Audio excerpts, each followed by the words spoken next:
सुन दिल दी दुआई ना जा सही जाए ना जुदाए ना जा। सुन दिल दी दुआई ना जा सही जाए ना जुदाए ना जा। जदों होवांगे जुदा हो जावांगे फना, जदों होवांगे जुदा हो जावांगे फना। सुन दिल दी दुआई ना जा। ला ला ला ला ला ला ला ला ला ला ला ला ला ला हारे हाँ। तू अखियां तो दूर होए ता दिल नहीं लगता मेरा वे। ठंड कालजे पै जांदी जद वेखां मुख मैं तेरा है। तू अखियां तो दूर होए ता दिल नहीं लगता मेरा वे। ठंड कालजे पै जांदी जद वेखां मुख मैं तेरा वे। सुन दिल दी दुआई ना जा सही जावे ना जुदाए ना जा। जदों होवांगे जुदा हो जावांगे फना। सुन दिल दी दुआई ना जा। सावा रंग माया केडी सोहनी लगदी है गोरी वीणी विच वंग माया। रब दे कोलों तैनू मंगिया कर कर रोज दुआवां मैं। दिल चाहुंदा है अपनियां सावां तेरे नावे लावां मैं। रब दे कोलों तैनू मंगिया कर कर रोज दुआवां मैं। दिल चाहुंदा है अपनियां सावां तेरे नावे लावां मैं। सुन दिल दी दुआई ना जा सही जावे ना जुदाए ना जा। जदों होवांगे जुदा हो जावांगे फना। जदों होवांगे जुदा हो जावांगे फना।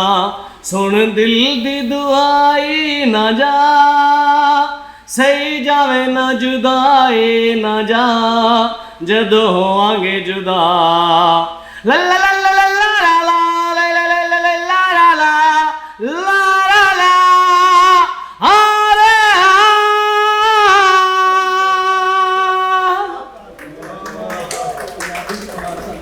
बंदे सोने ढेर जान ते होसन हो तेरा चंद शिकारे हो रे। हस पवे ता तेरे होठां ते हुंदा सजोन निज़ारे हो रे।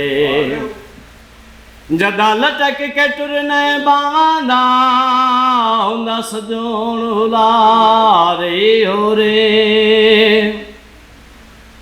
पई चादर सुकदी है के डार रब हुसन दिते वदी दुनिया झुकदी है। अखियां मिला के ढोला अखियां को भागे साकू दीवाना की तई साडे दिल ते छा गए। अखियां मिला के ढोला अखियां को भागे साकू दीवाना की तई साडे दिल ते छा गए। अखियां मिला के ढोला दुनिया तू सोना माई मोरा तो सोने चाले हो। दुनिया तू सोना माई मोरा तो सोने चाले। पलकां उठा के वेखन अखियां करन सवाले हो। पलकां उठा के वेखन अखियां करन सवाले।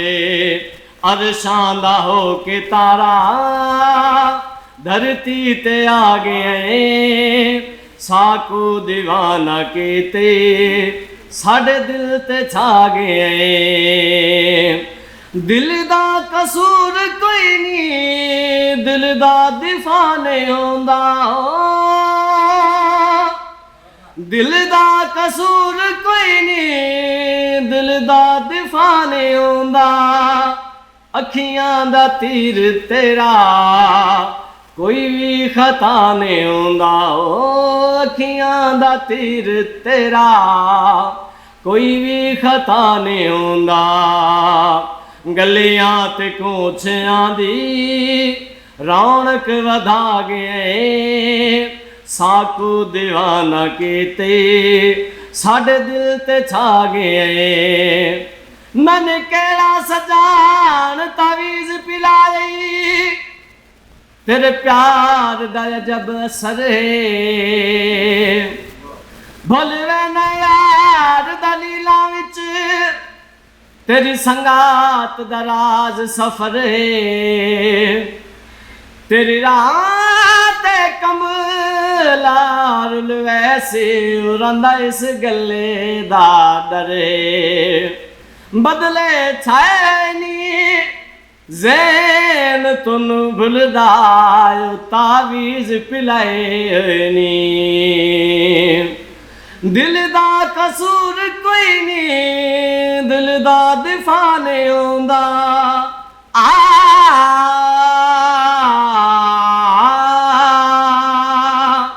दिल दा कसूर कोई नहीं, दिल दा दिफा नहीं होंदा, अखियां दा तीर तेरा कोई भी खता नहीं होंदा।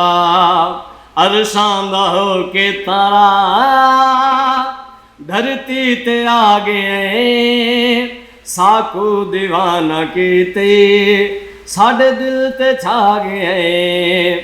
अखियां मिला के ढोला।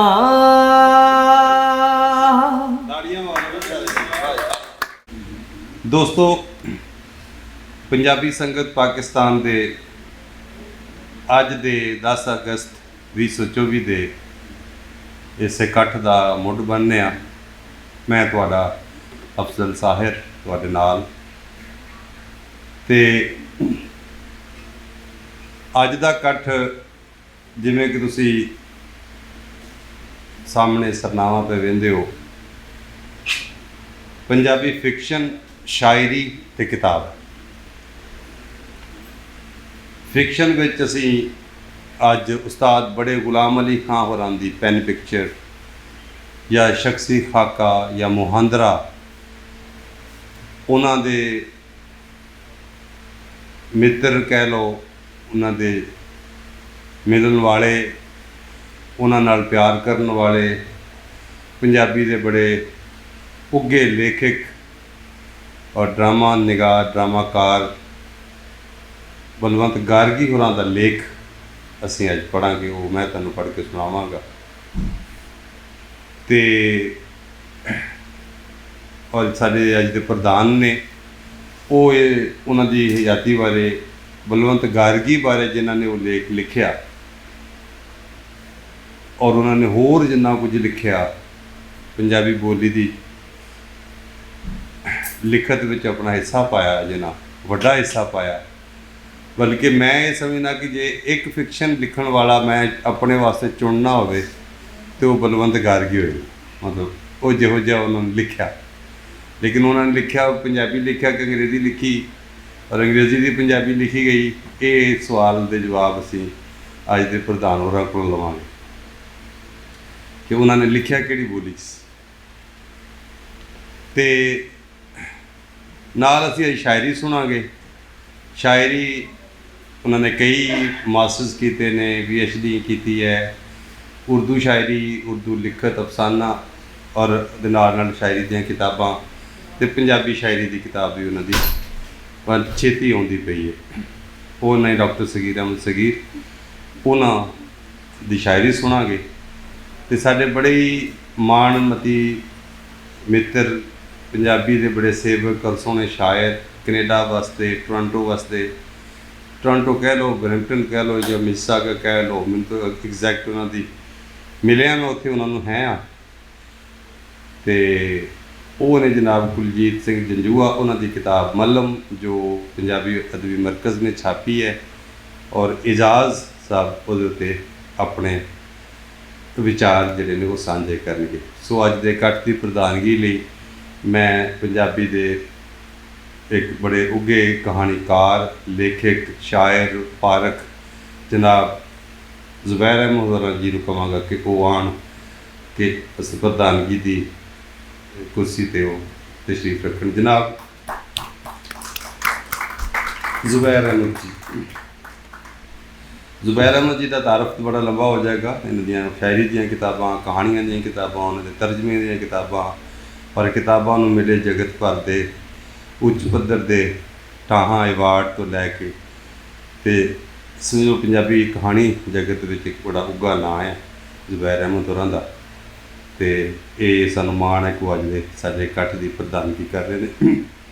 ਮੈਂ ਉੱਤੇ ਸਟੇਜ 'ਤੇ ਹੀ ਬੁਲਾਵਾਂਗਾ ਜਨਾਬ ਇਜਾਜ਼ ਸਾਹਿਬ ਨੂੰ।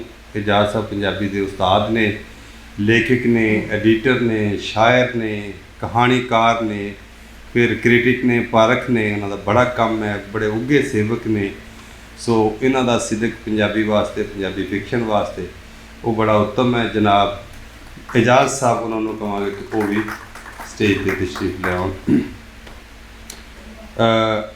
ਇੰਝ ਹੀ ਮੈਂ ਜਿਨ੍ਹਾਂ ਕੋਲ ਅੱਜ ਉਹਨਾਂ ਦੀ ਅਸੀਂ 94ਵੀਂ ਸ਼ਾਇਰੀ ਸੁਣਨੀ ਹੈ। 94 ਤੋਂ ਬਾਅਦ ਅਸੀਂ 5 ਤੋਂ 7 ਚੀਜ਼ਾਂ ਜਿਹੜੀਆਂ ਅਸੀਂ ਉਹਨਾਂ ਦੇ ਕੋਲੋਂ ਸੁਣਾਂਗੇ। ਜਨਾਬ ਡਾਕਟਰ ਸਗੀਰ ਅਹਿਮਦ ਸਗੀਰ, ਉਹ ਵੀ ਰਿੰਗਾਰਫਾਂ ਤੋਂ ਨੇ ਲੇਕਿਨ ਲਾਹੌਰ ਵਸਦੇ ਨੇ ਔਰ ਪਤਾ ਨਹੀਂ ਕਿਹੜੀਆਂ ਯੂਨੀਵਰਸਿਟੀਆਂ ਤੋਂ ਇਹਨਾਂ ਨੇ ਕਿਹੜਾ ਮਾਸਟਰ ਕੀਤਾ ਹੈ। ਅਤੇ ਅੱਜ ਇਹਨਾਂ ਨੇ ਚੰਗਾ ਕੀਤਾ ਹੈ ਕਿ ਅੱਜ ਸਾਨੂੰ ਪੰਜਾਬੀ ਸ਼ਾਇਰੀ ਸੁਣਾਉਣਗੇ। ਜਨਾਬ ਡਾਕਟਰ ਸਗੀਰ ਅਹਿਮਦ ਸਗੀਰ, ਉਹਨਾਂ ਨੂੰ ਅਸੀਂ ਦਾਵਤ ਦਿੰਦੇ ਹਾਂ ਕਿ ਉਹ ਵੀ ਸਟੇਜ 'ਤੇ ਤਸ਼ਰੀਫ ਲੈ ਆਉਣ। ਅਤੇ ਮੇਰਾ ਖਿਆਲ ਹੈ ਕਿ ਕਿਤਾਬ ਵਾਲਾ ਸ਼ਗਨ ਅਸੀਂ ਪਹਿਲੇ ਕਰ ਲਈ। ਸਭ ਤੋਂ ਪਹਿਲੇ ਜਿਹੜੀ ਕਿਤਾਬ ਆਈ ਹੈ, ਕਿਤਾਬ ਇੱਕ ਸਾਡਾ ਸੈਗਮੈਂਟ ਹੁੰਦਾ ਹੈ ਹਰ ਪ੍ਰੋਗਰਾਮ 'ਚ ਪੰਜਾਬੀ ਕਿਤਾਬ ਦਰਸ਼ਨ ਦਾ। ਉਹਦੇ ਵਿੱਚ ਅਸੀਂ ਬਹੁਤ ਲੰਬੀਆਂ ਗੱਲਾਂ ਨਹੀਂ ਰੱਖਦੇ।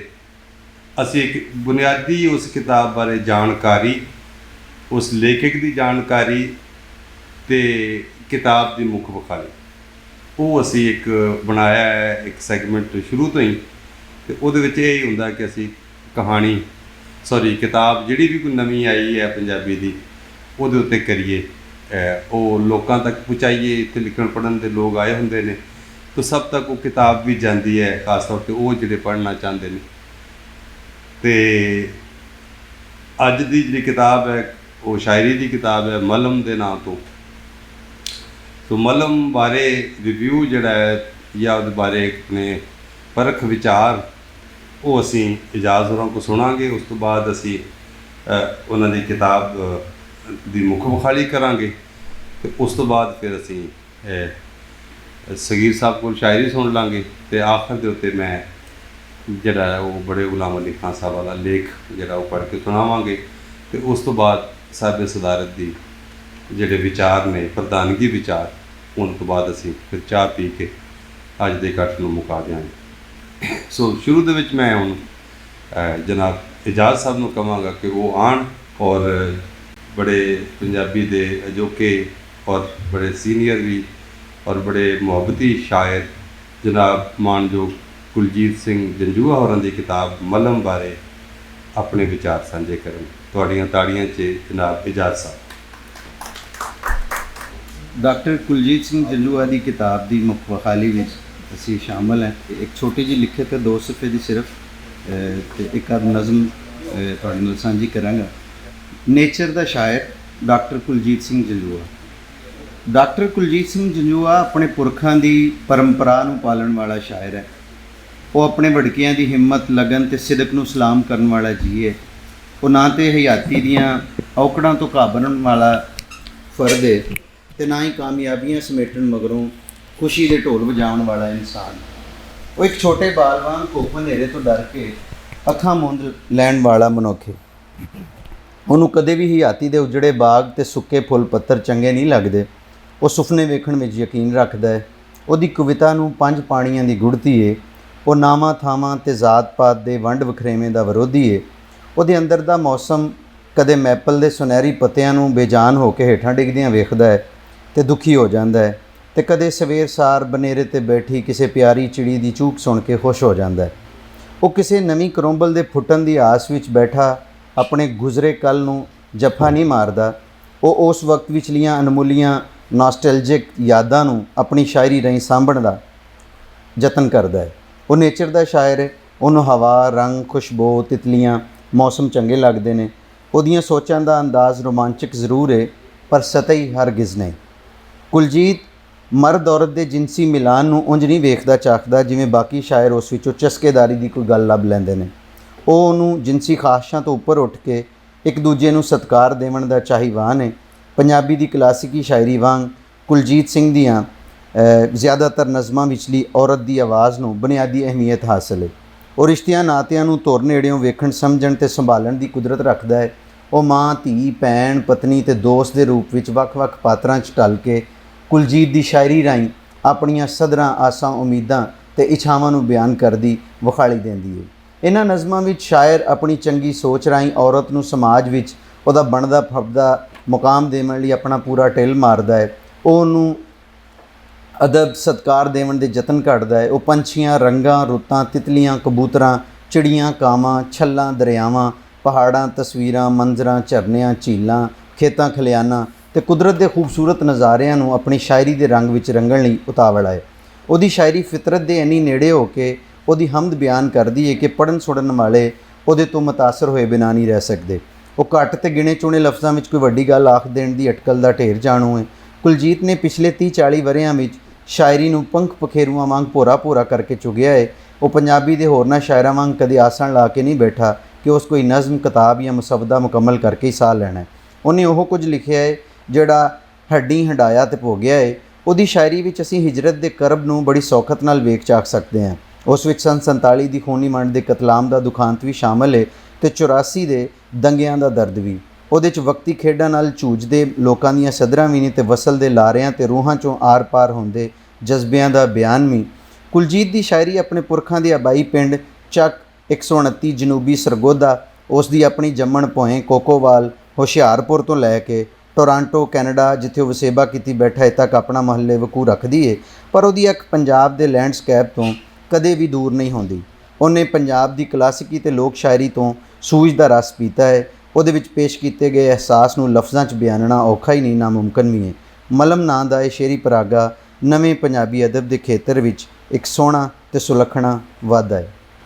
ਮਲਮ ਦੀ ਇੱਕ ਹੀ ਨਜ਼ਮ ਜਿਹੜੀ ਉਹਦੀ ਟਾਈਟਲ ਨਜ਼ਮ ਹੈ, ਪੜ੍ਹ ਕੇ ਇਜਾਜ਼ਤ ਚਾਹਾਂਗਾ ਕਿ ਅੱਜ ਮੈਂ ਆਪਣੀ ਨਵੀਂ ਜਨਮੀ ਧੀ ਨੂੰ ਹੱਥਾਂ 'ਚ ਚੁੱਕਿਆ ਹੈ ਪਹਿਲੀ ਵਾਰ। ਅੱਜ ਮੈਂ ਆਪਣੀ ਨਵੀਂ ਜਨਮੀ ਧੀ ਨੂੰ ਹੱਥਾਂ 'ਚ ਚੁੱਕਿਆ ਹੈ ਪਹਿਲੀ ਵਾਰ। ਤੱਕ ਉਹਦਾ ਨਿਰਮਲ ਸ਼ਾਂਤ ਭੋਲਾ ਮੁੱਖ, ਮੇਰੇ ਖਿੜੇ ਮੱਥੇ 'ਤੇ ਉੱਭਰ ਆਈ ਹੈ ਚੀਸ। ਕੰਨਾਂ 'ਚ ਗੂੰਜ ਰਹੇ ਨੇ ਮਾਂ ਦਾਦੀ ਦੇ ਬੋਲ। ਉਹਨਾਂ ਦੇ ਬੋਲ ਧੀ ਲਈ ਸਦਾ ਹੁੰਦੇ ਨਹੋਰਾ। ਕਾਸ਼ ਤੂੰ ਹੀ ਦਿੰਦੀ ਸੀਨਾ ਠਾਰ। ਜੰਮਦੀ ਪੁੱਤ ਫਿਰ ਜੰਮਿਆ ਸਾਂ ਮੈਂ ਤੇ ਠਰ ਗਿਆ ਸੀ ਸਭ ਦਾ ਸੀਨਾ। ਛੁੱਟ ਗਈ ਸੀ ਭੈਣ ਦੀ ਜਾਨ। ਹੁਣ ਮੈਂ ਚਾਹੁੰਦਾ ਹਾਂ ਧੀ ਨੂੰ ਦੇਵਾਂ ਇੰਨਾ ਪਿਆਰ ਤੇ ਧੋ ਦੇਵਾਂ ਪੁਸ਼ਤਾਂ ਬੱਦੀ ਧੀਆਂ ਦੀਆਂ ਰੂਹਾਂ ਦੇ ਜ਼ਖਮ ਤੇ ਲਾ ਦਿਆਂ ਅਦਬ ਸਤਕਾਰ ਦਾ ਮਲਮ। ਡਾਕਟਰ ਸਗੀਰ ਸਾਹਿਬ, ਇਹਨਾਂ ਦਾ ਜਨਮ ਇਹ ਐਸੋਸੀਏਟ ਪ੍ਰੋਫੈਸਰ ਨੇ ਜ਼ੂਲੌਜੀ ਦੇ ਔਰ government college for ਬॉयਜ਼ Gulbarg Lahore ਵਿੱਚ। ਇਹ ਦੋਸਤੋ ਜ਼ੂਲੌਜੀ ਦੇ ਉਸਤਾਦ ਨੇ। ਬੁਲਾ ਨਾ ਦੇਣਾ ਇਹਨਾਂ ਦਾ ਪਹਿਲਾ ਸ਼ੇਰੀ ਮਜਮੂਆ ਹੈ ਔਰ ਉਹਦੇ 3 ਐਡੀਸ਼ਨ ਛਪੇ। ਫਿਰ ਮੁਰਾਦ ਤੂੰ ਹੈ ਇਹ ਦੂਜਾ ਸ਼ੇਰੀ ਮਜਮੂਆ ਜੋ ਉਰਦੂ ਛਪਿਆ। ਮੇਰਾ ਹਾਲ ਸੁਣ ਇਹ ਤੀਸਰਾ ਸ਼ੇਰੀ ਮਜਮੂਆ 2024 ਨੇ। ਇਹ ਜਿਹੜੇ ਅਸ਼ਾਤ ਹੈ ਤੇ ਹੁਣ ਇਹਨਾਂ ਦੀ ਸ਼ਾਇਰੀ ਦੀ ਇਹਨਾਂ ਦੇ ਬਾਰੇ ਤਹਿਕੀਕੀ ਮੁਕਾਲੇ ਵੀ ਕਾਫੀ ਲਿਖੇ ਗਏ ਨੇ। BS ਉਰਦੂ ਪੰਜਾਬ ਯੂਨੀਵਰਸਿਟੀ ਤੋਂ ਉਹਨਾਂ ਦੇ ਬਾਰੇ ਕੰਮ ਹੋਇਆ। ਸੋ ਫਿਰ ਸਾਦਕਾਬਾਦ ਦੇ 4 ਮੁੰਤਖਬ ਸ਼ਾਇਰਾਂ ਦੇ ਵਿੱਚੋਂ ਵੀ ਇੱਕ ਸ਼ਾਮਲ ਨੇ। ਇਹਨਾਂ ਦਾ ਸ਼ੇਰੀ ਫਨ ਔਰ ਸ਼ਖਸੀਅਤ ਉੱਤੇ ਵੀ ਤਹਿਕੀਕੀ MPhil ਦੇ ਮੁਕਾਲੇ ਵੀ ਲਿਖੇ ਜਾ ਚੁੱਕੇ ਨੇ। ਸੋ ਅੱਜ ਹੁਣ ਅੱਗੋਂ ਇਨ ਫਿਊਚਰ ਕਹ ਲਓ ਜਲਦੀ ਹੀ ਇਹਨਾਂ ਦੀ ਪੰਜਾਬੀ ਸ਼ਾਇਰੀ ਦੀ ਕਿਤਾਬ ਇਹ ਕੋਈ ਗੱਲ ਹੈ। ਇਹਨਾਂ ਦੀ ਇੱਕ ਗਜ਼ਲ ਇਸ ਰਦੀਫ 'ਤੇ ਕਾਫੀ ਪਾਪੂਲਰ ਹੋਈ, ਵਾਇਰਲ ਹੋਈ ਤੇ ਅਸੀਂ ਚਾਹਾਂਗੇ ਕਿ ਅੱਜ ਉਹ ਗਜ਼ਲ ਵੀ ਸੁਣਾਉਣ। ਇਹ ਕੋਈ ਗੱਲ ਹੈ ਤੇ ਬਾਕੀ ਆਪਣੀਆਂ ਹੋਰ ਵੀ 5-6 ਜਿਹੜੀਆਂ ਮੁੰਤਖਬ ਚੀਜ਼ਾਂ ਉਹ ਸਾਡੇ ਨਾਲ ਸਾਂਝੀਆਂ ਕਰਨ। ਸਾਡੇ ਅੱਜ ਦੇ ਉਚੇਚੇ ਸ਼ਾਇਰ ਦੇ ਤੌਰ ਤੇ ਮੈਂ ਆਪਣਾ ਸੁਖਨ ਸੁਣਾਉਣ ਲਈ ਜਨਾਬ ਸਗੀਰ ਅਹਿਮਦ ਸਗੀਰ ਹੋਰਾਂ ਨੂੰ ਦਾਵਤ ਦਿਆਂਗਾ। ਜਨਾਬ ਡਾਕਟਰ ਸਗੀਰ ਅਹਿਮਦ ਸਗੀਰ ਸਾਹਿਬ, ਤੁਹਾਡੀਆਂ ਤਾੜੀਆਂ। ਕਦੀ ਵੀ ਗੱਲ ਉਸ ਟਾਲੀ ਨਹੀਂ, ਬਸ ਯਾਦ ਆਏ ਹਾਲੀ ਨਹੀਂ। ਕਦੀ ਵੀ ਗੱਲ ਉਸ ਟਾਲੀ ਨਹੀਂ, ਬਸ ਯਾਦ ਆਏ ਹਾਲੀ ਨਹੀਂ। ਤੇ ਤੈਨੂੰ ਮੰਗਿਆ ਏ, ਤੈਨੂੰ ਮੰਗਿਆ ਏ, ਮੈਂ ਕੋਈ ਆਮ ਸਵਾਲੀ ਨਹੀਂ। ਤੈਨੂੰ ਮੰਗਿਆ ਏ, ਮੈਂ ਕੋਈ ਆਮ ਸਵਾਲੀ ਨਹੀਂ। ਮੁਹੱਬਤਾਂ ਦੋਸਤਾਂ ਦੀਆਂ ਇਹ ਲਿਖਿਆ ਹੈ ਅਗਸਤ, ਕਿਸੇ ਅਗਸਤ ਵਿੱਚ ਮੈਂ ਲਿਖੀ ਆਈ ਹੈ, ਅੱਲਾਹ ਤਾਲਾ ਤਾ ਕੀਤੀ ਆਈ ਕਿ ਮਿੱਟੀ ਤੋਂ ਮੈਂ ਪੱਥਰ ਬਣਿਆ, ਮਿੱਟੀ ਤੋਂ ਮੈਂ ਪੱਥਰ ਬਣਿਆ, ਵੇਖਣ ਵਾਲਾ ਮੰਜ਼ਰ ਬਣਿਆ। ਮਿੱਟੀ ਤੋਂ ਮੈਂ ਪੱਥਰ ਬਣਿਆ, ਵੇਖਣ ਵਾਲਾ ਮੰਜ਼ਰ ਬਣਿਆ। ਤੇ ਇੱਟਾਂ ਗਾਰਾ ਇਕੱਠਾ ਕੀਤਾ, ਉਹ ਇੱਟਾਂ ਗਾਰਾ ਇਕੱਠਾ ਕੀਤਾ, ਨਾ ਮਸਜਿਦ ਨਾ ਮੰਦਰ ਬਣਿਆ। ਇੱਟਾਂ ਗਾਰਾ ਇਕੱਠਾ ਕੀਤਾ, ਨਾ ਮਸਜਿਦ ਨਾ ਮੰਦਰ ਬਣਿਆ। ਤੇ ਸੋਚ ਤਾਂ ਸਹੀ ਮੈਂ ਤੇਰੀ ਖਾਤਰ, ਸੋਚ ਤਾਂ ਸਹੀ ਮੈਂ ਤੇਰੀ ਖਾਤਰ, ਕਹਿੰਦਾ ਕਹਿੰਦਾ ਨੌਕਰ ਬਣਿਆ। ਸੋਚ ਤਾਂ ਸਹੀ ਮੈਂ ਤੇਰੀ ਖਾਤਰ, ਕਹਿੰਦਾ ਕਹਿੰਦਾ ਨੌਕਰ ਬਣਿਆ। ਤੇ ਵਕਤ ਮਿਲੇ ਤਾਂ ਆ ਕੇ ਵੇਖੀ, ਵਕਤ ਮਿਲੇ ਤਾਂ ਆ ਕੇ ਵੇਖੀ, ਕਿਵੇਂ ਦਾ ਮੈਂ ਖੰਡਰ ਬਣਿਆ। ਔਰ ਹੀਰਾ ਸੀ ਮੈਂ ਅਸਲੀ ਹੀਰਾ, ਹੀਰਾ ਸੀ ਮੈਂ ਅਸਲੀ ਹੀਰਾ, ਤੇਰੇ ਅੱਗੇ ਕੰਕਰ ਬਣਿਆ, ਤੇਰੇ ਅੱਗੇ ਕੰਕਰ ਬਣਿਆ। दो शेर और दो त्रै शेर लिखा है कि बावें कोई हैसियत नहीं, बावें कोई हैसियत नहीं, मैं तेरी मलकियत नहीं। बावें कोई हैसियत नहीं, मैं तेरी मलकियत नहीं। ते लोकां लई तू मेरा है, लोकां लई तू मेरा है, दस खां यार अजियत नहीं। लोकां लई तू मेरा है, दस खां यार अजियत नहीं। ਤੇ ਕਿਹੜਾ ਕਿੱਥੇ ਕੌਣ ਸਗੀਰ, ਕਿਹੜਾ ਕਿੱਥੇ ਕੌਣ ਸਗੀਰ, ਸਾਡੀ ਹੁਣ ਵਕਫੀਅਤ ਨਹੀਂ। ਵਕਫੀਅਤ ਨਹੀਂ। ਮੁਹੱਬਤਾਂ ਦੋ ਚਾਰ ਸ਼ੇਰ ਹੋ ਵੇਖਿਆ ਕਿ ਮੁੱਕ ਗਈਆਂ ਨੇ ਸਾਵਾਂ, ਹਾਵਾਂ ਰਹਿ ਗਈਆਂ। ਮੁੱਕ ਗਈਆਂ ਨੇ ਸਾਵਾਂ, ਹਾਵਾਂ ਰਹਿ ਗਈਆਂ, ਯਾਦਾਂ ਚੱਕਦਿਆਂ ਚੱਕਦਿਆਂ ਬਾਹਾਂ ਰਹਿ ਗਈਆਂ। ਯਾਦਾਂ ਚੱਕਦਿਆਂ ਚੱਕਦਿਆਂ ਬਾਹਾਂ ਰਹਿ ਗਈਆਂ। ਤੇ ਬਾਊ ਸਾਰੇ ਸ਼ਹਿਰਾਂ ਦੇ ਵਿੱਚ ਜਾ ਵਸੇ, ਬਾਊ ਸਾਰੇ ਸ਼ਹਿਰਾਂ ਦੇ ਵਿੱਚ ਜਾ ਵਸੇ, ਪਿੰਡਾਂ ਦੇ ਵਿੱਚ ਕਲੀਆਂ ਮਾਵਾਂ ਰਹਿ ਗਈਆਂ।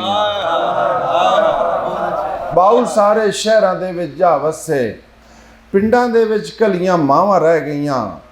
ਤੇ ਪਿੱਪਲ ਟਾਲੀ ਬੋੜ ਨਟਾਰਾ ਬੂਟੇ ਦਾ, ਪਿੱਪਲ ਟਾਲੀ ਬੋੜ ਨਾ ਢਾਰਾ ਬੂਟੇ ਦਾ, ਨਾ ਉਹ ਸੰਘਣੇ ਰੁੱਖ ਨਾ ਛਾਵਾਂ ਰਹਿ ਗਈਆਂ, ਨਾ ਉਹ ਸੰਘਣੇ ਰੁੱਖ ਨਾ ਛਾਵਾਂ ਰਹਿ ਗਈਆਂ। ਤੇ ਮੇਮਾ ਪਿੰਡ ਦੇ ਮੁੰਡੇ ਆਪਣੇ ਕਰ ਲਏ ਸਨ, ਮੇਮਾ ਪਿੰਡ ਦੇ ਮੁੰਡੇ ਆਪਣੇ ਕਰ ਲਏ ਸਨ। ਹਾਏ ਮਸੇਰੀ ਤੱਕ ਦੀਆਂ ਰਾਹਾਂ ਰਹਿ ਗਈਆਂ, ਹਾਏ ਮਸੇਰੀ ਤੱਕ ਦੀਆਂ ਰਾਹਾਂ ਰਹਿ ਗਈਆਂ। ਤੇ ਜਾਂਦੀ ਵਾਰੀ ਪੁੱਤਰ ਮਿਲ ਕੇ ਨਹੀਂ ਟੁਰਿਆ, ਜਾਂਦੀ ਵਾਰੀ ਪੁੱਤਰ ਮਿਲ ਕੇ ਨਹੀਂ ਟੁਰਿਆ। ਉਹ ਮੇਰੀਆਂ ਬਾਹਾਂ ਵਿੱਚ ਦੁਆਵਾਂ ਰਹਿ ਗਈਆਂ, ਮੇਰੀਆਂ ਬਾਹਾਂ ਵਿੱਚ ਦੁਆਵਾਂ ਰਹਿ ਗਈਆਂ। ਜਿੱਥੇ ਬਹਿ ਕੇ ਸਾਰੇ ਦੁੱਖ ਵੰਡਾਉਂਦੇ ਸਨ, ਜਿੱਥੇ ਬਹਿ ਕੇ ਸਾਰੇ ਦੁੱਖ ਵੰਡਾਉਂਦੇ ਸਨ, ਕਿੱਥੇ ਯਾਰ ਸਗੀਰ ਉਹ ਥਾਵਾਂ ਰਹਿ ਗਈਆਂ। ਮੁੱਕ ਗਈਆਂ ਨੇ ਸਾਵਾਂ, ਹਾਵਾਂ ਰਹਿ ਗਈਆਂ, ਯਾਦਾਂ ਚੱਕਦਿਆਂ ਚੱਕਦਿਆਂ ਬਾਹਾਂ ਰਹਿ ਗਈਆਂ। ਤੇ ਇਹ ਵਿਖਿਆ ਦੋ ਤਰ੍ਹਾਂ ਸ਼ੇਰ। ਅਸੀਂ ਜਲਦੀ ਤਾਂ ਨਹੀਂ, ਨਹੀਂ ਨਹੀਂ ਆਰਾਮ ਨਾਲ ਸੁਣੋ, ਹੋਰ ਸੁਣੋ। ਅਸੀਂ ਮੈਂ ਦੱਸਿਆ ਆ ਜਾ, ਅਸੀਂ ਕਣਕਾਂ ਬਸ ਉਦੋਂ ਹੀ ਪਤਾ ਲੱਗ ਗਈ ਸੀ, ਹਾਂ ਉਦੋਂ ਪਤਾ ਲੱਗ ਗਈ ਸੀ। ਅਸੀਂ ਕਣਕਾਂ ਵੱਡੀਆਂ ਧੁੱਪ ਤੇ, ਸਿਆਣੇ ਹੋ ਸਿਆਣੇ। ਸ਼ੇਰ ਵੇਖ ਕੇ ਯਾਦ ਸੀ। ਅਸੀਂ ਕਣਕਾਂ ਵੱਡੀਆਂ ਧੁੱਪ ਤੇ, ਅਸਾਂ ਧੁੱਪ ਤੇ ਗਾਏਗਾ, ਅਸੀਂ ਕਣਕਾਂ ਵੱਡੀਆਂ ਦੁੱਪ ਤੇ ਅਸਾਂ ਦੁੱਪ ਤੇ ਗਾਏਗਾ ਸਾਨੂੰ ਗਿਣ ਕੇ ਮਿਲਦੀਆਂ ਰੋਟੀਆਂ ਸਾਨੂੰ ਗਿਣ ਕੇ ਮਿਲਦੇ ਸਾਹ ਐ ਵੀ ਬੜੀ ਅਜਬ ਬਹੁਤ ਸ਼ੁਕਰੀਆ ਅਸੀਂ ਕਣਕਾਂ ਵੱਡੀਆਂ ਦੁੱਪ ਤੇ ਅਸਾਂ ਦੁੱਪ ਤੇ ਗਾਏਗਾ ਸਾਨੂੰ ਗਿਣ ਕੇ ਮਿਲਦੀਆਂ ਰੋਟੀਆਂ ਸਾਨੂੰ ਗਿਣ ਕੇ ਮਿਲਦੇ ਸਾਹ ਅਸੀਂ ਹੋ ਕੇ ਵਾਸੀ ਦਰਤ ਦੇ ਕਿਉਂ ਹੋ ਗਏ ਪੱਖੀ ਵਾਸ ਜਿਹੜਾ ਲਿਆ ਸੀ ਰੱਤ ਵਹਾ ਕੇ ਸਾਨੂੰ ਘਰ ਨਹੀਂ ਆਇਆ ਰਾਸ ਜਿਹੜਾ ਲਿਆ ਸੀ ਰੱਤ ਵਹਾ ਕੇ ਸਾਨੂੰ ਘਰ ਨਹੀਂ ਆਇਆ ਰਾਸ ਤੇ ਸਾਨੂੰ ਕਿਸੇ ਨਾ ਆ ਕੇ ਪੁੱਛਿਆ ਸਾਨੂੰ ਕੀ ਲੱਗੀ ਕਸ ਸਾਨੂੰ ਕਿਸੇ ਨਾ ਆ ਕੇ ਪੁੱਛਿਆ ਸਾਨੂੰ ਕੀ ਲੱਗੀ ਕਸ ਅਸੀਂ ਛੱਲਾਂ ਦੇ ਵਿੱਚ ਰੁੜ ਗਏ ਸਾਡੀ ਕਿਤੇ ਨਾ ਪਈ ਦੱਸ ਬਹੁਤ ਸ਼ੁਕਰੀਆ ਮੁਹੱਬਤਾਂ ਤੁਹਾਡੀਆਂ ਇਲੈਕਸ਼ਨ ਦੇ ਵਿਖਿਆ ਦੋ ਤਰਾ ਸ਼ੇਰ ਉਹ ਕਰ ਦੇਵੇਗਾ ਆਖਿਰ ਵਿੱਚ ਮੈਂ ਇਲੈਕਸ਼ਨ ਤੋਂ ਪਹਿਲਾਂ ਆਖ ਦਿੱਤਾ ਹੀ ਉਹ ਕਰ ਦੇਵੇਗਾ ਆਖਿਰ ਵਿੱਚ ਹਨੇਰਾ ਵੇਖਦੇ ਰਹਿਣਾ ਉਹ ਕਰ ਦੇਵੇਗਾ ਆਖਿਰ ਵਿੱਚ ਹਨੇਰਾ ਵੇਖਦੇ ਰਹਿਣਾ ਕਹਾਣੀਕਾਰ ਬਦਲੇਗਾ ਨਤੀਜਾ ਵੇਖਦੇ ਰਹਿਣਾ ਉਹ ਕਰ ਦੇਵੇਗਾ ਆਖਿਰ ਵਿੱਚ ਹਨੇਰਾ ਵੇਖਦੇ ਰਹਿਣਾ ਕਹਾਣੀਕਾਰ ਬਦਲੇਗਾ ਨਤੀਜਾ ਵੇਖਦੇ ਰਹਿਣਾ ਤੇਰੇ ਵਾਜ਼ਾਂ ਨੂੰ ਲੋਕਾਂ ਨੇ ਭਵਾ ਕੇ ਬਾਹਰ ਸੱਟ ਦਿੱਤਾ ਮੈਂ ਕਹਿੰਦਾ ਵੀ ਰਿਹਾ ਤੈਨੂੰ ਕਿ ਸ਼ੀਸ਼ਾ ਵੇਖਦੇ ਰਹਿਣਾ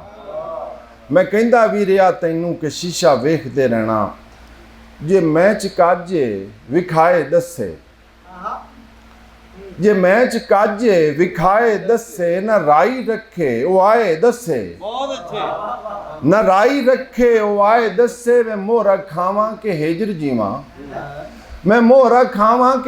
ਜੀਵਾਂ ਕਿਵੇਂ ਇਹ ਗੱਲ ਨੂੰ ਮੁਕਾਏ ਦੱਸੇ ਮੈਂ ਮੋਹਰਾ ਖਾਵਾਂ ਕਿ ਹੇਜਰ ਜੀਵਾਂ ਕਿਵੇਂ ਇਹ ਗੱਲ ਨੂੰ ਮੁਕਾਏ ਦੱਸੇ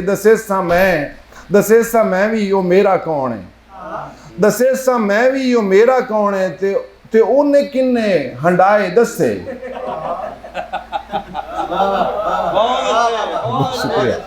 ਬਹੁਤ ਸ਼ੁਕਰੀਆ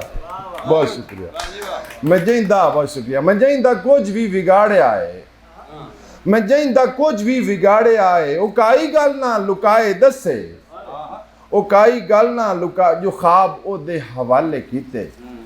ਜੋ ਖਾਬ ਉਹਦੇ ਹਵਾਲੇ ਕੀਤੇ ਉਹ ਕਿਵੇਂ ਕਿੱਥੇ ਗਵਾਏ ਦੱਸੇ ਔਰ ਕੋਈ ਤਾਂ ਹੋਵੇ ਸਗੀਰ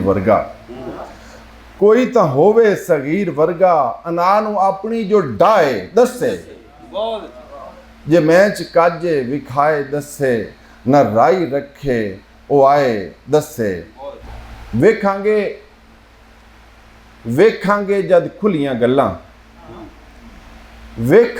ਜਦ ਖੁੱਲੀਆਂ ਗੱਲਾਂ ਜਦ ਤਕੜੀ ਤੇ ਤੁਲੀਆਂ ਗੱਲਾਂ ਔਰ ਦੂਰ ਖਲੋ ਕੇ ਵੇਖ ਰਿਹਾ ਸੀ ਸੁਣੀਆਂ ਮੈਂ ਅਣਮੁੱਲੀਆਂ ਗੱਲਾਂ ਤੇ ਉਹਨਾਂ ਵਿੱਚੋਂ ਲੱਭਿਆ ਕੁਝ ਨਹੀਂ ਹਰ ਪਾਸੇ ਜੋ ਹੁਲੀਆਂ ਗੱਲਾਂ ਔਰ ਮੇਰੇ ਦਿਲ ਤੇ ਮੈਲ ਨਹੀਂ ਜੰਮਦੀ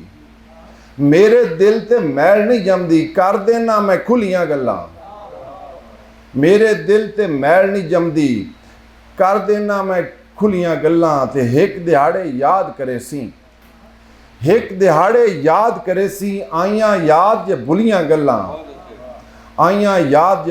ਗੱਲਾਂ ਹੋਰ ਸਗੀਰ ਉਸ ਕੁਝ ਨਹੀਂ ਦੱਸਿਆ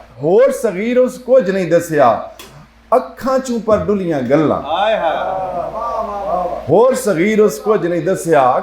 ਪਰ ਡੁੱਲੀਆਂ ਗੱਲਾਂ ਇੱਕ ਨਸ ਮੈਂ ਖਰਾਸ ਦਾ ਪਤਾ ਹੋ ਸੀ ਤੁਹਾਨੂੰ ਹੁਣ ਸਾਰੇ ਨਵੀਂ ਪੌਦ ਨੂੰ ਪਤਾ ਕੋਈ ਨਹੀਂ ਇਹ ਪਿੰਡਾਂ ਦੇ ਵਿੱਚ ਹੁੰਦਾ ਉਹ ਆਟਾ ਪੀਣ ਵਾਲੀ ਜਿਹੜੀ ਦਾਨ ਤੇ ਚੱਕੀ ਚੱਲਦੀ ਆਈ ਉਹ ਮੈਂ ਇਹਨਾਂ ਨੂੰ ਦਾਨ ਦਾ ਵੀ ਨਹੀਂ ਹਾਏ ਮਾਰ ਗਤਿਆ ਹੀ ਨੇ ਯਾਰ ਬੋਲਦ ਨਹੀਂ ਹੁੰਦਾ ਬੈਲ ਹਾਂ ਇਹ ਬੈਲ ਕਹਿੰਦੇ ਨੇ ਹੁਣ ਇਹ ਜਨਰੇਸ਼ਨ ਨਵੀਂ ਕੀ ਆਖੇ ਇਹਨਾਂ ਨੂੰ ਕਸਮ ਖੁਦਾ ਦੀ ਅੱਛਾ ਖਰਾਸ ਮੈਂ ਜੇ ਲਿਖੀ ਤੇ ਲੋਕਾਂ ਮੈਂ ਤੂੰ ਨਜ਼ਮ ਜੋੜ ਕੇ ਮੈਨੂੰ ਫੋਨ ਕੀਤੇ ਉਹਨਾਂ ਕਿ ਖਰਾਸ ਹੁੰਦੀ ਕੀ ਬਲਾ ਹੈ ਹਲਵੇ ਤੂੰ ਦੱਸ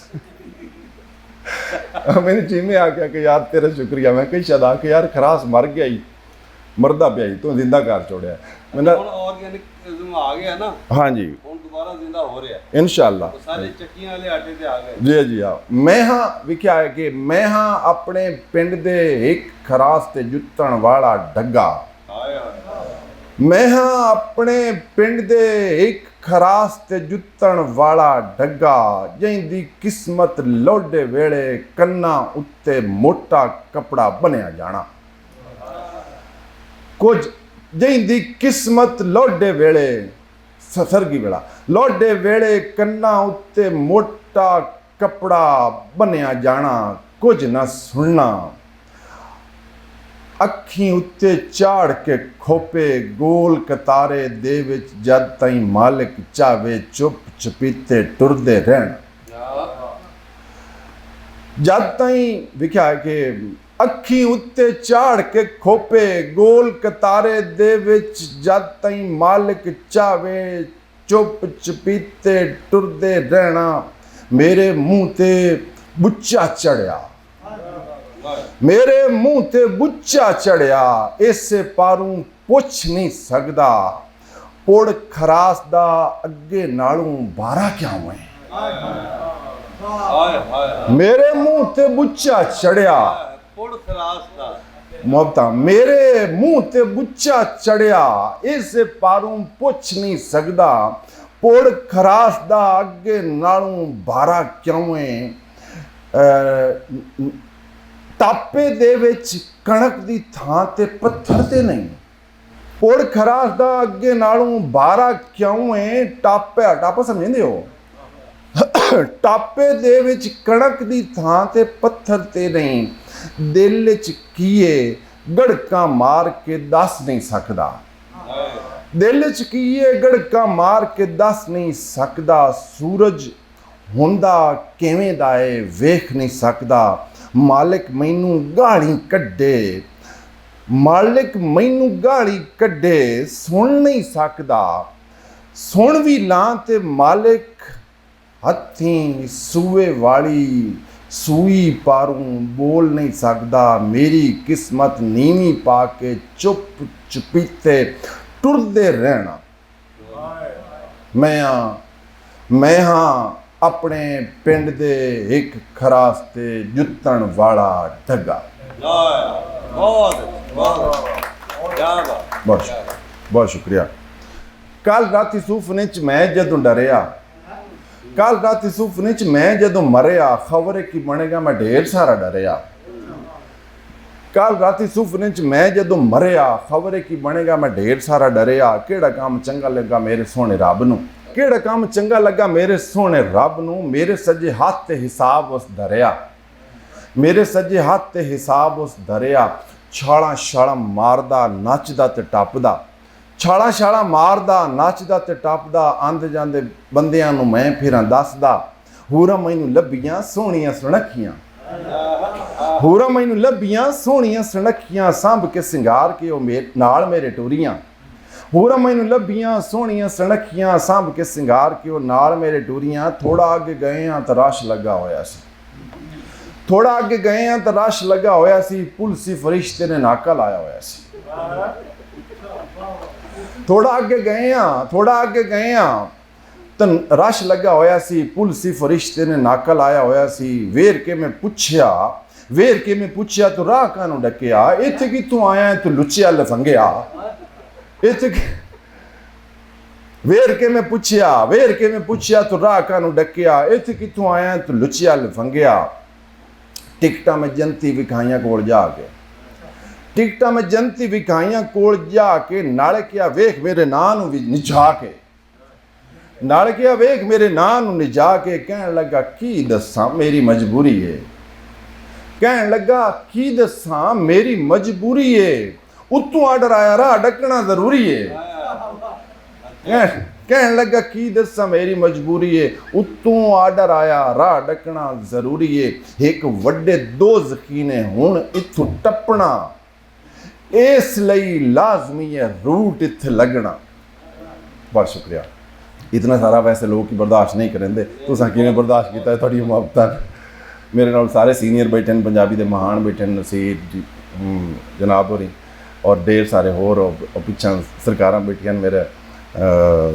मैं एक एक दा हुण कहंदा कहंदा नाम लवां, तुहाडा ढेर सारा शुक्रगुजार हाँ। दोस्तों मैं तुहानूं एक गल करना चाहना, इस तो पहले मेरी 2005 जी किताब आई ना, जिसले मैं छुरड़ाट या मुहार मुनल शायरी वाली किताब आई वो चोरी चोरी देश गाड़ी अच्छा वो मेरी वो गज़ल भी मौजूद है जी मैं स्टूडेंट लाइफ लिखी। अच्छा।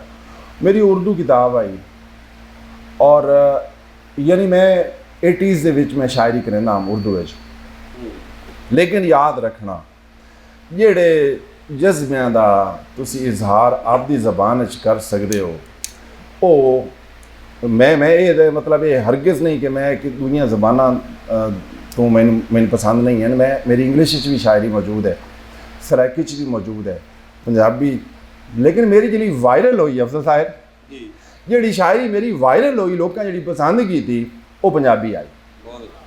यार ये ताड़ियां बनदियां तुम चुप करके बैठे हो, कोई आपदे वास्ते बजाओ, चुप करते बैठे 70 ते बैठे हो।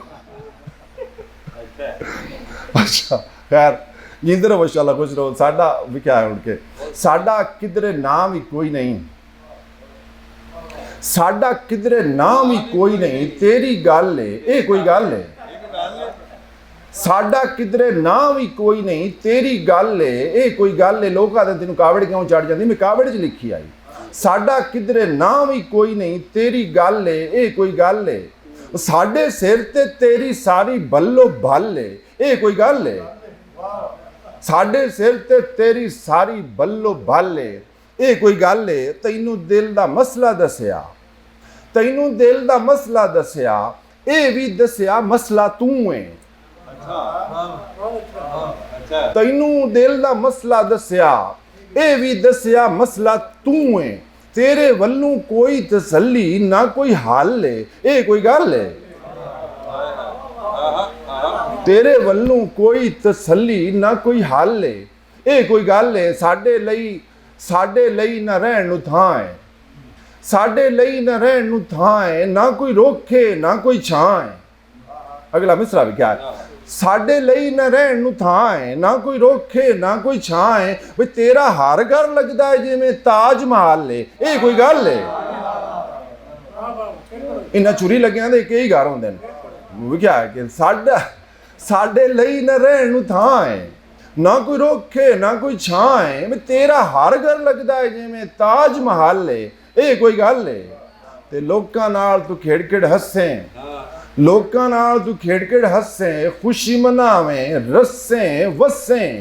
ਉਹ ਸਾਡਾ ਹੋ ਕੇ ਸਾਡੇ ਲਈ बस आज ते कल है ये कोई गल है। बहुत शुक्रिया, सलामत रहो माशाअल्लाह, बहुत शुक्रिया, बहुत शुक्रिया, बहुत शुक्रिया, बहुत शुक्रिया। ਜਾਂ ਇੱਥੇ ਸਬਬ ਵਸੀਲੇ ਨਹੀਂ ਹੈਗੇ, ਜਾਂ ਉਹ ਸਿਦਕ ਇਸ਼ਕ ਵਾਲੇ ਲੋਕ ਵੀ ਘੱਟ ਹੀ ਨੇ ਸਾਡੇ, ਕਿ ਜਿਹੜੇ ਇਸ ਤਰ੍ਹਾਂ ਕੋਈ ਇੱਕ ਵਿਉਂਤ ਬਣਾ ਕੇ ਇੱਕ ਧਾਰਾ ਬਣਾ ਕੇ ਟੁਰ ਪੈਣ ਥਾਂ ਥਾਂ ਇੰਜ ਦੀਆਂ ਹੀ ਸੰਗਤਾਂ ਕੰਮ ਕਰ ਰਹੀਆਂ ਹੋਣ ਥਾਂ ਥਾਂ, ਔਰ ਉਸ ਦਾ ਇੱਕ ਪ੍ਰੋਪਰ ਜਿਹੜਾ ਉਹਦੇ ਪ੍ਰਬੰਧ ਹੋਵੇ। ਸਭ ਲੋਕਾਂ ਨੂੰ ਵੈਸੇ ਤਾਂ ਹਿੱਸਾ ਪਾਉਣਾ ਚਾਹੀਦਾ ਹੈ, ਕਿਉਂਕਿ ਅਸੀਂ ਬਹੁਤ ਵੱਡੀ ਗਿਣਤੀ ਦੇ ਵਿੱਚ ਇੱਥੇ ਵਸਦੇ ਹਾਂ। ਪੰਜਾਬੀ ਲਹਿੰਦੇ ਪੰਜਾਬ 'ਚ ਕਹਿ ਲਓ 15-16 ਕਰੋੜ ਬਣ ਜਾਂਦੀ ਹੈ ਪੂਰੇ ਕੁੱਲ ਮਿਲਾ ਕੇ ਸਾਡੀ ਪਾਪੂਲੇਸ਼ਨ। ਅਤੇ ਕੀ ਅਸੀਂ ਕਰਦੇ ਹਾਂ ਇਸ ਬੋਲੀ ਅਤੇ ਪੂਰੇ ਵਿਰਸੇ ਨੂੰ, ਤਾਰੀਖ ਨੂੰ ਔਰ ਫਿਕਸ਼ਨ ਨੂੰ, ਇਹਦੇ ਵਿੱਚ ਲਿਖਤ ਨੂੰ, ਸੁਖਨ ਨੂੰ, ਇਹਦੀ ਖੋਜ ਪਰਖ ਨੂੰ ਸਾਂਭਣ ਲਈ, ਅੱਗੇ ਤੋਰਨ ਲਈ, ਇੱਥੇ ਦੇ ਜੀਆਂ ਨੂੰ ਦੱਸਣ ਲਈ ਅਸਲ ਮੁਹਾਂਦਰਾ ਜਿਹੜਾ ਪੰਜਾਬ ਦਾ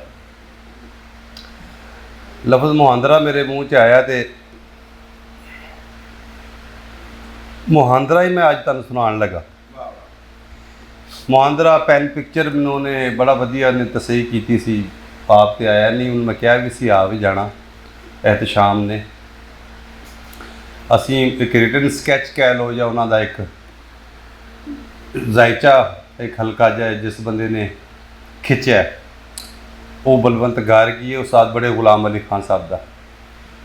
ਉਹਨਾਂ ਦੇ ਤਾਰਫ ਅਗਰ ਮੈਂ ਕਰਾ ਦਿਆਂ ਤਾਂ ਫਿਰ ਸਕੈਚ ਦੀ ਲੋੜ ਨਹੀਂ ਹੈ। ਇਹਦੇ ਵਿੱਚ ਹੀ ਉਹਨਾਂ ਦਾ ਤਾਰਫ ਹੈ। ਉਸਤਾਦ ਬੜੇ ਗੁਲਾਮ ਅਲੀ ਖਾਂ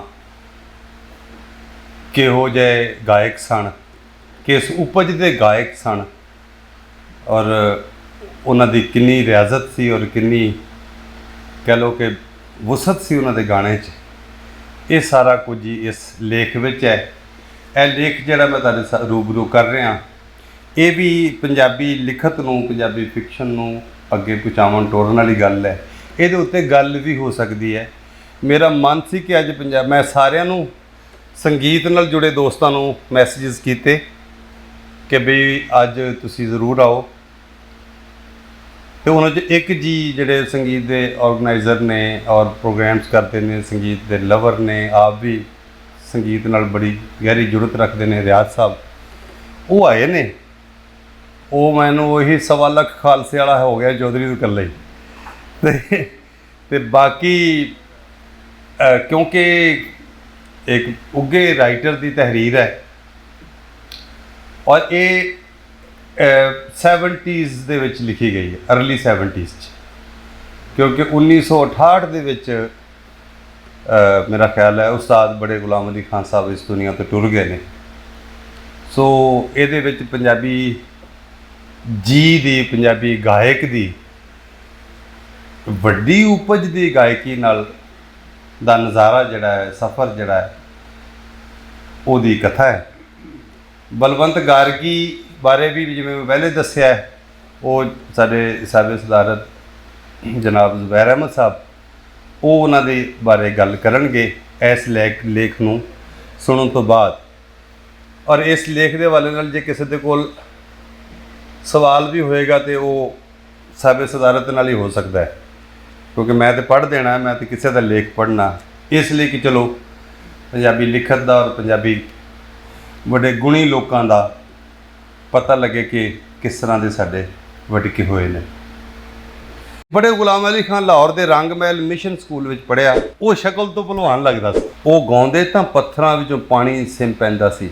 ਉਸ ਨੇ ਆਪਣੇ ਸ਼ਾਗਿਰਦਾਂ ਨੂੰ ਆਵਾਜ਼ ਨੂੰ ਪਕਾਉਣ ਦਾ ਪਹਿਲਾ ਸਬਕ ਦਿੱਤਾ। ਕੁਕੜੂ ਘੜੂ ਸੁਣੀ, ਇਹ ਕੁੱਕੜ ਰਾਗ ਟੋਡੀ ਵਿੱਚ ਬਾਂਗਾਂ ਦੇ ਰਿਹਾ। ਉਸ ਨੇ ਆਪਣੇ ਭਲਵਾਨੀ ਰੂਪ ਬਾਰੇ ਇੱਕ ਕਹਾਣੀ ਸੁਣਾਈ। ਬੱਲੇ ਬੱਲੇ ਓਏ ਗਾਮਿਆ, ਹੁਣ ਤੂੰ ਗਾਉਣਾ ਵੀ ਸ਼ੁਰੂ ਕਰਤਾ। ਪੁੱਤਰ, ਮੈਂ ਕ੍ਰਿਸ਼ਨ ਨੂੰ ਅਲੀ ਜਾਂ ਹੁਸੈਨ ਵਿੱਚ ਨਹੀਂ ਸਾਂ ਬਦਲ ਸਕਦਾ। 1955 ਵਿੱਚ ਹਿੰਦੁਸਤਾਨ ਆ ਗਿਆ। ਇੰਡੀਆ ਦੇ ਸਦਰ ਨੇ ਉਸ ਨੂੰ ਪਦਮ ਭੂਸ਼ਣ ਨਾਲ ਸਨਮਾਨਿਆ, ਸਭ ਤੋਂ ਵੱਡਾ ਇੰਡੀਅਨ ਏਜ਼ਾਜ਼ ਹੈ। ਪਟਿਆਲਾ ਘਰਾਣੇ ਦੀ ਗਾਇਕੀ ਨੂੰ ਮਕਬੂਲ ਕਰਨ ਵਾਲਾ, ਪੰਛੀ ਦੇ ਉੜਨ ਤੋਂ, ਪਾਣੀ ਵਿੱਚ ਤੈਰਦੀ ਮੱਛੀ ਤੋਂ, ਸਰਪਟ ਦੌੜਦੇ ਘੋੜੇ ਤੋਂ, ਖਿੜਦੇ ਹੋਏ ਫੁੱਲ ਤੋਂ, ਗੁਲਾਬ ਦੀ ਪੱਤੀ ਤੇ ਪਏ ਤਰੇਲ ਤੁਪਕਿਆਂ ਤੋਂ, ਉਹ ਇਹਨਾਂ ਸਭਨਾਂ ਨੂੰ ਤਾਨਾਂ ਤੇ ਲੈਮਈ ਸੁਰਾਂ ਵਿੱਚ ਜ਼ਾਹਰ ਕਰਦੇ। ਬਲਵੰਤ ਗਾਰਗੀ ਹੋਰਾਂ ਦਾ ਲਿਖਿਆ ਹੋਇਆ ਮੁਹਾਂਦਰਾ ਉਸਤਾਦ ਬੜੇ ਗੁਲਾਮ ਅਲੀ ਖਾਨ ਸਾਹਿਬ। ਟਾਈਟਲ ਹੈ ਬੜੇ ਗੁਲਾਮ ਅਲੀ ਖਾਨ। ਮੋਟਾ ਸਰੀਰ, ਸਿਆਹ ਮੁੱਛਾਂ ਤੇ ਸੁਰਮੇ ਨਾਲ ਲਿਪੀਆਂ ਨਿੱਕੀਆਂ ਅੱਖਾਂ। ਬੜੇ ਗੁਲਾਮ ਅਲੀ ਖਾਨ ਹਮੇਸ਼ਾ ਸੁਰਮੰਡਲ ਨੂੰ ਛਾਤੀ ਨਾਲ ਲਾ ਕੇ ਇਸ ਦੇ ਤਾਰ ਛੇੜਦਾ ਹੋਇਆ ਗਾਉਂਦਾ। ਪਟਿਆਲਾ ਘਰਾਣੇ ਦੀ ਗਾਇਕੀ ਨੂੰ ਮਕਬੂਲ ਕਰਨ ਵਾਲਾ ਤੇ ਠੁਮਰੀ ਦਾ ਉਸਤਾਦ। ਬੜੇ ਗੁਲਾਮ ਅਲੀ ਖਾਨ ਸ਼ਕਤੀਸ਼ਾਲੀ ਸੁਰੀਲੀ ਆਵਾਜ਼ ਦਾ ਮਾਲਕ ਸੀ। ਉਸ ਦੀ ਆਵਾਜ਼ ਖਰਜ ਦੇ ਹੇਠਲੇ ਸਾਹ ਤੱਕ ਜਾਂਦੀ ਤੇ ਤਾਰ ਸਪਤਕ ਦੇ ਟੀਪ ਦੇ ਸੁਰਾਂ ਤੇ ਦੀ ਗੂੰਜਦੀ। ਉਹ ਸੁਣਨ ਵਾਲਿਆਂ ਨੂੰ ਝੱਟ ਰਾਬਤੇ 'ਚ ਲੈ ਲੈਂਦਾ ਤੇ ਆਪਣੇ ਸੁਰਾਂ ਦੀ ਗਰਮੀ ਨਾਲ ਆਮ ਆਦਮੀ ਨੂੰ ਵੀ ਭੰਗਰਾ ਦਿੰਦਾ। ਉਹ 23 ਅਪ੍ਰੈਲ 1902 ਨੂੰ ਕਸੂਰ ਵਿੱਚ ਪੈਦਾ ਹੋਇਆ। ਉਸ ਦਾ ਪਿਤਾ ਅਲੀ ਬਖਸ਼ ਸੂਫੀ ਫਕੀਰ ਸੈਯਦ ਸਾਹਿਬ ਦੇ ਡੇਰੇ ਗਿਆ ਹੋਇਆ ਸੀ। ਉੱਥੇ ਉਹ ਤਕੀਏ ਦੇ ਕੱਚੇ ਵਿਹੜੇ ਵਿੱਚ ਗਾ ਰਿਹਾ ਸੀ। ਜਦ ਉਸ ਨੂੰ ਸੁਨੇਹਾ ਮਿਲਿਆ ਕਿ ਉਸ ਦੇ ਘਰ ਪੁੱਤ ਜੰਮਿਆ ਹੈ ਤੇ ਸੂਫੀ ਨੇ ਅਲੀ ਬਖਸ਼ ਨੂੰ ਅਸ਼ੀਰਵਾਦ ਦਿੱਤੀ ਤੇ ਆਖਿਆ ਕਿ ਨਵ ਜੰਮੇ ਬੱਚੇ ਦਾ ਨਾਂ ਗੁਲਾਮ ਅਲੀ ਰੱਖਿਆ ਜਾਵੇ, ਹਜ਼ਰਤ ਅਲੀ ਦਾ ਗੁਲਾਮ। ਬੱਚੇ ਦਾ ਹੋਰ ਕੋਈ ਲਾਡਲਾ ਨਿੱਕਾ ਨਾਂ ਨਹੀਂ ਹੋਣਾ ਚਾਹੀਦਾ। ਕੁਝ ਸਾਲਾਂ ਪਿੱਛੋਂ ਉਸ ਦੇ ਨਾਂ ਅੱਗੇ ਬੜੇ ਜੋੜ ਦਿੱਤਾ ਗਿਆ ਤਾਂ ਜੋ ਉਹ ਦੂਸਰੇ ਗੁਲਾਮ ਅਲੀ ਨਾਂ ਦੇ 2 ਸੰਗੀਤਕਾਰਾਂ ਤੋਂ ਵੱਖਰਾ ਜਾਣਿਆ ਜਾਵੇ। ਉਸ ਦੀ ਪਰਵਰਿਸ਼ ਉਸਤਾਦ ਸ਼ਾਗਿਰਦੀ ਦੀ ਰਵਾਇਤ ਵਿੱਚ ਹੋਈ, ਜਿਸ ਵਿੱਚ ਸ਼ਾਗਿਰਦ 24 ਘੰਟੇ ਉਸਤਾਦ ਦੇ ਨਾਲ ਰਹਿੰਦਾ ਹੈ, ਨਾਲ ਖਾਂਦਾ ਹੈ, ਖਿਦਮਤ ਕਰਦਾ ਹੈ, ਉਸ ਕੋਲੋਂ ਸਿੱਖਦਾ ਹੈ, ਉਸ ਨਾਲ ਰਿਆਜ਼ ਕਰਦਾ ਹੈ। ਗੁਲਾਮ ਅਲੀ ਖਾਨ ਨੇ ਆਪਣੇ ਬਾਪ ਕੋਲੋਂ ਸੰਗੀਤ ਦੀ ਤਾਲੀਮ ਲਈ। ਗਾਣਾ ਉਸ ਲਈ ਇਸ ਤਰ੍ਹਾਂ ਦਾ ਸੀ ਜਿਵੇਂ ਕੋਈ ਗੱਲਾਂ ਕਰੇ। ਉਸ ਦਾ ਪੁੱਤ ਮੁਨੱਵਰ ਅਲੀ ਆਖਦਾ ਸੀ, ਅੱਬਾ ਜਾਨ ਬਚਪਨ ਵਿੱਚ ਹੀ ਰਾਗ ਰਾਗਨੀਆਂ ਨੂੰ ਇਵੇਂ ਪਛਾਣਦੇ ਸਨ ਜਿਵੇਂ ਕੋਈ ਆਪਣੇ ਘਰ ਦੇ ਭਾਂਡੇ ਪਛਾਣਦਾ। ਜਿਸ ਤਰ੍ਹਾਂ ਤਰਖਾਣ ਦੇ ਪੁੱਤ ਨੂੰ ਪਤਾ ਹੁੰਦਾ ਹੈ ਕਿ ਇਹ ਆਰੀ ਹੈ, ਇਹ ਤੇਸਾ ਹੈ, ਇਹ ਵਰਮੀ ਹੈ, ਇਹ ਸਥਰੀ ਹੈ, ਇਸੇ ਤਰ੍ਹਾਂ ਅੱਬਾ ਜਾਨ ਨੂੰ ਪਤਾ ਸੀ ਭੈਰਵੀ ਤੇ ਦਰਬਾਰੀ ਦਾ। ਬੜੇ ਗੁਲਾਮ ਅਲੀ ਖਾਨ ਲਾਹੌਰ ਦੇ ਰੰਗ ਮਹਿਲ ਮਿਸ਼ਨ ਸਕੂਲ ਵਿੱਚ ਪੜ੍ਹਿਆ ਤੇ ਅੱਗੇ 5ਵੀਂ ਤੋਂ ਅੱਗੇ ਨਾ ਟੱਪਿਆ। ਪੰਜਾਬੀ ਉਹਦੀ ਮਾਂ ਬੋਲੀ ਸੀ ਤੇ ਉਹ ਆਪਣੇ ਘਰ ਦੇ ਜੀਆਂ ਤੇ ਦੋਸਤਾਂ ਨਾਲ ਪੰਜਾਬੀ ਵਿੱਚ ਹੀ ਗੱਲ ਕਰਦਾ। ਉਰਦੂ ਉਸ ਦੀ ਦੂਜੇ ਦਰਜੇ ਦੀ ਭਾਸ਼ਾ ਸੀ, ਦੂਜੇ ਦਰਜੇ ਦੀ ਬੋਲੀ ਸੀ, ਪਰ ਉਸ ਨੇ ਇਸ ਵਿੱਚ ਕਦੇ ਕੋਈ ਗੀਤ ਨਾ ਰਚਿਆ। ਉਸ ਨੇ ਸਦਾ ਹਿੰਦੀ ਵਿੱਚ ਗੀਤ ਗਾਏ ਜਿਨ੍ਹਾਂ ਦੇ ਸ਼ਬਦ ਬ੍ਰਿਜ ਭਾਸ਼ਾ ਦੇ ਰਸ ਵਿੱਚ ਭਿੱਜੇ ਹੋਏ ਸਨ। ਇਹ ਉਸ ਦੀ ਸਿਰਜਣਾਤਮਕ ਸ਼ਬਦਾਵਲੀ, ਤਖਲੀਕੀ ਲਫ਼ਜ਼ਾਵਲੀ ਬਣ ਗਏ ਤੇ ਉਸ ਨੇ ਇਸੇ ਭਾਸ਼ਾ ਵਿੱਚ ਗੀਤ ਤੇ ਬੰਦਸ਼ਾਂ ਰਚੀਆਂ। ਪਟਿਆਲਾ ਦਰਬਾਰ ਦੇ ਮਸ਼ਹੂਰ ਗਾਇਕ ਫਤਿਹ ਅਲੀ ਖਾਨ ਦੀ ਗਾਇਕੀ ਵਿੱਚ ਰੰਗ ਤੇ ਰਸ ਸੀ, ਸ਼ਖਸੀ ਨਿਵਕਲਾਪਨ। ਪਟਿਆਲਾ ਦਰਬਾਰ ਵਿੱਚ ਇਤਨਾ ਹੀ ਮਸ਼ਹੂਰ ਇੱਕ ਹੋਰ ਗਵਈਆ ਸੀ, ਅਲੀ ਬਖਸ਼ ਖਾਨ। ਮਹਾਰਾਜਾ ਭੁਪਿੰਦਰ ਸਿੰਘ ਨੇ ਉਸ ਦੀ ਗਾਇਕੀ ਵਿੱਚ ਤਾਨ ਪਲਟੇ ਦੀ ਮੁਹਾਰਤ ਤੇ ਦੋਹਰੀ ਤੇਰੀ ਤਾਨ ਦੀ ਚੱਕਰਵਾਰ ਗਾਇਕੀ ਤੋਂ ਮੁਤਾਸਰ ਹੋ ਕੇ ਉਸ ਨੂੰ ਤਾਨ ਜਰਨੈਲ ਦਾ ਖਿਤਾਬ ਦਿੱਤਾ। ਉਹ ਤੇ ਫਤਿਹ ਅਲੀ ਖਾਨ ਦੋਵੇਂ ਦੂਰ ਦੂਰ ਤੱਕ ਅਲੀਆ ਫੱਤੂ ਦੀ ਜੋੜੀ ਦੇ ਨਾਂ ਨਾਲ ਮਸ਼ਹੂਰ ਹੋਏ। ਬੜੇ ਗੁਲਾਮ ਅਲੀ ਖਾਨ ਨੇ ਇਹਨਾਂ ਦੋਹਾਂ ਗਾਇਕਾਂ ਦੀ ਰਵਾਇਤ ਨੂੰ ਅੱਗੇ ਤੋਰਿਆ ਤੇ ਇਸ ਦੇ ਉੱਤੇ ਆਪਣੀ ਛਾਪ ਲਾਈ। ਤਕਨੀਕ, ਰਸ ਤੇ ਸੁਰ ਦਾ ਅਜਾਇਬ ਮੇਲ। ਹੁਣ ਪਟਿਆਲਾ ਘਰਾਣਾ ਬੜੇ ਗੁਲਾਮ ਅਲੀ ਖਾਨ ਦੇ ਨਾਂ ਨਾਲ ਜਾਣਿਆ ਜਾਂਦਾ ਹੈ। ਉਂਝ ਪਟਿਆਲੇ ਨਾਲ ਉਸ ਦਾ ਕੋਈ ਸੰਬੰਧ ਨਹੀਂ ਸੀ ਤੇ ਨਾ ਹੀ ਉਸ ਦਾ ਪਰਿਵਾਰ ਕਦੇ ਉੱਥੇ ਰਿਹਾ ਸੀ, ਪਰ ਉਸ ਨੇ ਸਾਹ ਤੇ ਸੁਰ ਪਟਿਆਲਾ ਗਾਇਕੀ ਦੀ ਰਵਾਇਤ ਤੋਂ ਲਿਆ। ਇੱਕ ਪ੍ਰਕਾਰ ਬੜੇ ਗੁਲਾਮ ਅਲੀ ਨੇ ਪਟਿਆਲਾ ਦੀ ਸੰਗੀਤਕ ਧਰਤੀ ਉੱਤੇ ਹੀ ਜਨਮ ਲਿਆ। ਮੈਂ ਬੜੇ ਗੁਲਾਮ ਅਲੀ ਖਾਨ ਨੂੰ ਪਹਿਲੀ ਵਾਰ 1958 ਵਿੱਚ ਇੱਕ ਸੰਗੀਤ ਦੇ ਇਕੱਠ ਵਿੱਚ ਵੇਖਿਆ ਜੋ ਦਿੱਲੀ ਦੇ ਕਨਸਟੀਟਿਊਸ਼ਨ ਕਲੱਬ ਵਿੱਚ ਹੋਇਆ। ਮੇਰੇ ਉੱਤੇ ਪਹਿਲਾ ਅਸਰ ਇਹ ਪਿਆ ਕਿ ਸ਼ਕਲ ਤੋਂ ਉਹ ਗਵਈਆ ਨਹੀਂ ਸੀ ਲੱਗਦਾ। ਤੁਸੀਂ ਤਸਵੀਰਾਂ ਵੇਖੋ ਨਾ ਉਸਤਾਦ ਹੋਰਾਂ ਦੀਆਂ। ਦੋਹਰੇ ਤੇਰੇ ਸਰੀਰ ਦਾ ਭਾਰੀ ਭਰਕਮ ਆਦਮੀ, ਦੋਹਾਂ ਗੱਲਾਂ ਦੇ ਵੱਖਰੇ ਰੰਗ, ਇੱਕ ਗੱਲ ਜਾਮਣੀ ਦੂਜੀ ਕਣਕ ਭਿੰਨੀ, ਚਮਕਦਾਰ ਨਿੱਕੀਆਂ ਅੱਖਾਂ ਵਿੱਚ ਘਾਵਾ ਮਾਰ ਕਾ ਸੁਰਮਾ, ਵਸਮੇ ਨਾਲ ਰੰਗੀਆਂ ਮੁੱਛਾਂ, ਮਜ਼ਬੂਤ ਜਬੜੇ, ਬੁਰਜ ਵਰਗਾ ਮੱਥਾ। ਉਹ ਸ਼ਕਲ ਤੋਂ ਭਲਵਾਨ ਲੱਗਦਾ ਸੀ। ਸੰਗੀਤ ਇਕੱਠ ਵਿੱਚ film music director Vasant Desai ਨੇ ਫਿਲਮੀ ਮਿਊਜ਼ਿਕ ਦੀ ਬਹੁਤ ਤਾਰੀਫ ਕੀਤੀ, ਕਲਾਸਿਕੀ ਸੰਗੀਤ ਉੱਤੇ ਝੋਟਾਂ ਕੀਤੀਆਂ ਤੇ ਲਤੀਫੇ ਸੁਣਾਏ, ਜਿਸ ਨਾਲ ਲੋਕ ਬਹੁਤ ਖੁਸ਼ ਹੋਏ। ਉਸ ਨੇ ਲੋਰ ਵਿੱਚ ਆ ਕੇ ਇਹ ਵੀ ਆਖ ਦਿੱਤਾ ਕਿ ਪੱਕਾ ਰਾਗ ਗਾਉਣ ਲੱਗੇ ਤਾਂ ਇਉਂ ਲੱਗਦਾ ਹੈ ਜਿਵੇਂ ਕੋਈ ਗਰਾਰੇ ਕਰ ਰਿਹਾ ਹੋਵੇ। ਇਸ ਦੇ ਤਾਨ ਪਲਟੇ ਲੋਕਾਂ ਨੂੰ ਸਮਝ ਨਹੀਂ ਆਉਂਦੇ। ਉਹ ਲੋਕ ਉਸ ਦੀਆਂ ਟਿੱਪਣੀਆਂ ਤੇ ਹੱਸੇ। ਇਸ ਪਿੱਛੋਂ ਬੜੇ ਗੁਲਾਮ ਅਲੀ ਖਾਨ ਦੀ ਵਾਰੀ ਆਈ। ਮਿਊਜ਼ਿਕ ਡਾਇਰੈਕਟਰ ਦੀਆਂ ਚੋਟਾਂ ਤੋਂ ਖਿੱਚ ਗਏ ਸਨ। ਉਸ ਨੇ ਸੁਰਮੰਡਲ ਨੂੰ ਛਾਤੀ ਨਾਲ ਲਾਇਆ ਤੇ ਆਖਿਆ, ਸਾਡਾ ਪੱਕਾ ਰਾਗ ਬਹੁਤ ਵੱਡਾ ਖਜ਼ਾਨਾ ਹੈ। ਸਾਡੇ ਗੁਰੂਆਂ ਤੇ ਉਸਤਾਦਾਂ ਨੇ ਰਾਗ ਵਿਦਿਆ ਨੂੰ ਐਵੇਂ ਨਹੀਂ ਸੀ ਗਾਇਆ। ਉਹ ਹਰ ਰਾਗ ਦੇ ਭਾਵ, ਅਸਰ, ਮੰਤਵ ਦੇ ਮੌਕੇ ਨੂੰ ਜਾਣਦੇ ਸਨ। ਉਹ ਗਾਉਂਦੇ ਤਾਂ ਪੱਥਰਾਂ ਵਿੱਚੋਂ ਪਾਣੀ ਸਿਮ ਪੈਂਦਾ ਸੀ ਤਾਂ ਦੀਵੇ ਬਲ ਉੱਠਦੇ ਸਨ। ਸਾਡਾ ਰਾਗ ਧਿਆਨ, ਰਿਆਜ਼ਤ, ਸਾਧਨਾ ਹੈ, ਤਪੱਸਿਆ ਹੈ, ਪੂਜਾ ਹੈ। ਵਸੰਤ ਦੇਸਾਈ ਜਿਸ ਫਿਲਮੀ ਮਿਊਜ਼ਿਕ ਦੀ ਗੱਲ ਕਰਦਾ ਹੈ ਉਹ ਇਸ ਤਰ੍ਹਾਂ ਦਾ ਹੈ, ਸੀਨ ਮੌਤ ਦਾ ਹੁੰਦਾ ਹੈ ਤੇ ਹੀਰੋਇਨ ਮੇਘ ਮਲਹਾਰ ਵਿੱਚ ਗਾ ਰਹੀ ਹੁੰਦੀ ਹੈ। ਮੌਸਮ ਬਸੰਤ ਦਾ ਹੈ ਤੇ ਹੀਰ ਆਸਾ ਰਾਗ ਵਿੱਚ ਇਸ਼ਕੀਆ ਗੀਤ ਗਾ ਰਹੀ ਹੈ। ਉਹਨਾਂ ਨੂੰ ਨਾ ਸਮੇਂ ਦਾ ਪਤਾ ਹੈ ਨਾ ਭਾਵ ਦਾ। ਇਹਨਾਂ ਗੱਲਾਂ ਦਾ ਤਾਂ ਸਾਡੇ ਪਿੰਡ ਦੀਆਂ ਤੀਵੀਆਂ ਨੂੰ ਵੀ ਪਤਾ ਹੁੰਦਾ ਹੈ। ਜੋ ਰਾਗ ਵਿਦਿਆ ਮੈਂ ਉਸਤਾਦਾਂ ਤੋਂ ਸਿੱਖੀ ਹੈ, ਉਹ ਸਾਲਾਂ ਤੇ ਉਮਰਾਂ ਦੀ ਕਮਾਈ ਹੈ। ਇਹ ਸਾਡੀ ਰੂਹ ਦੀ ਗ਼ਜ਼ਾ ਹੈ। ਇਹ ਆ ਕੇ ਉਸਨੇ ਸੁਰਮੰਡਲ ਦੀਆਂ ਤਾਰਾਂ ਛੇੜੀਆਂ ਤੇ ਪੱਕਾ ਰਾਗ ਹਰੀ ਓਮ ਤੇ ਸ਼ੁਰੂ ਕੀਤਾ। ਸੁਣਨ ਵਾਲੇ ਮਗਨ ਹੋ ਗਏ, ਸਰੋਤੇ ਮੁਗਧ ਹੋ ਗਏ। 1 ਘੰਟਾ ਬੈਠੇ ਉਸ ਦੇ ਸੰਗੀਤ ਦਾ ਰਸ ਮਾਣਦੇ ਰਹੇ। ਬੜੇ ਗੁਲਾਮ ਅਲੀ ਖਾਨ ਨੇ ਲੋਕਾਂ ਦੇ ਦਿਲਾਂ ਨੂੰ ਝੰਜੋੜ ਦਿੱਤਾ। ਕੁਝ ਲੋਕ ਇਤਨੇ ਪ੍ਰਭਾਵਿਤ ਹੋ ਗਏ ਕਿ ਉਹ ਸ਼ਾਇਦ ਬਸੰਤ ਦੇਸਾਈ ਨੂੰ ਕੁੱਟ ਛੱਡਦੇ, ਪਰ ਬਸੰਤ ਦੇਸਾਈ ਪਹਿਲਾਂ ਹੀ ਛੂ ਮੰਤਰ ਹੋ ਗਿਆ ਸੀ। ਬੜੇ ਗੁਲਾਮ ਅਲੀ ਖਾਨ ਨੇ ਬਾਰ-ਬਾਰ ਇਸ ਗੱਲ ਤੇ ਜ਼ੋਰ ਦਿੱਤਾ ਕਿ ਕਲਾਸਿਕੀ ਸੰਗੀਤ ਖੂਬਸੂਰਤ ਹੋਣਾ ਚਾਹੀਦਾ ਹੈ। ਸੁਰ ਨੂੰ ਇਸ ਤਰ੍ਹਾਂ ਭਰਿਆ ਜਾਵੇ ਤੇ ਆਵਾਜ਼ ਨੂੰ ਇਸ ਤਰ੍ਹਾਂ ਸਾਜਿਆ ਜਾਵੇ ਕਿ ਉਹ ਸੁਣਨ ਵਾਲੇ ਨੂੰ ਮੋਹ ਲਵੇ। ਕਈ ਪੁਰਾਣੇ ਸੰਗੀਤਕਾਰਾਂ ਨੇ ਬੜੇ ਗੁਲਾਮ ਅਲੀ ਖਾਨ ਦੇ ਇਸ ਕਥਨ ਦੇ, ਇਸ ਕਹਿਣ ਦੇ ਗਲਤ ਮਾਇਨੇ ਕੱਢ ਲਏ ਤੇ ਉਸ ਨੂੰ ਲੋਕਵਾਦੀ ਸੰਗੀਤ ਦਾ ਹਾਮੀ ਆਖ ਕੇ ਭੰਡਿਆ। ਪਰ ਇਹ ਸਿਰਫ ਬੜੇ ਗੁਲਾਮ ਅਲੀ ਖਾਨ ਦੀ ਗਾਇਕੀ ਦਾ ਹੀ ਕਮਾਲ ਸੀ ਕਿ ਆਮ ਆਦਮੀ ਵੀ ਪੱਕੇ ਰਾਗ ਦੀ ਖੂਬਸੂਰਤੀ ਨੂੰ ਸਮਝ ਕੇ ਦਾਦ ਦਿੰਦਾ ਸੀ। ਮੈਨੂੰ ਬਹੁਤ ਵਾਰ ਬੜੇ ਗੁਲਾਮ ਅਲੀ ਖਾਨ ਨੂੰ ਸੁਣਨ ਦਾ ਮੌਕਾ ਮਿਲਿਆ। ਇੱਕ ਵਾਰ ਮੈਂ ਕਰੋਲ ਬਾਗ ਵਿੱਚ ਉਸ ਨੂੰ ਮਿਲਣ ਗਿਆ, ਜਿੱਥੇ ਉਹ ਇੱਕ ਵਕੀਲ ਦੋਸਤ ਦੇ ਘਰ ਠਹਿਰਿਆ ਸੀ।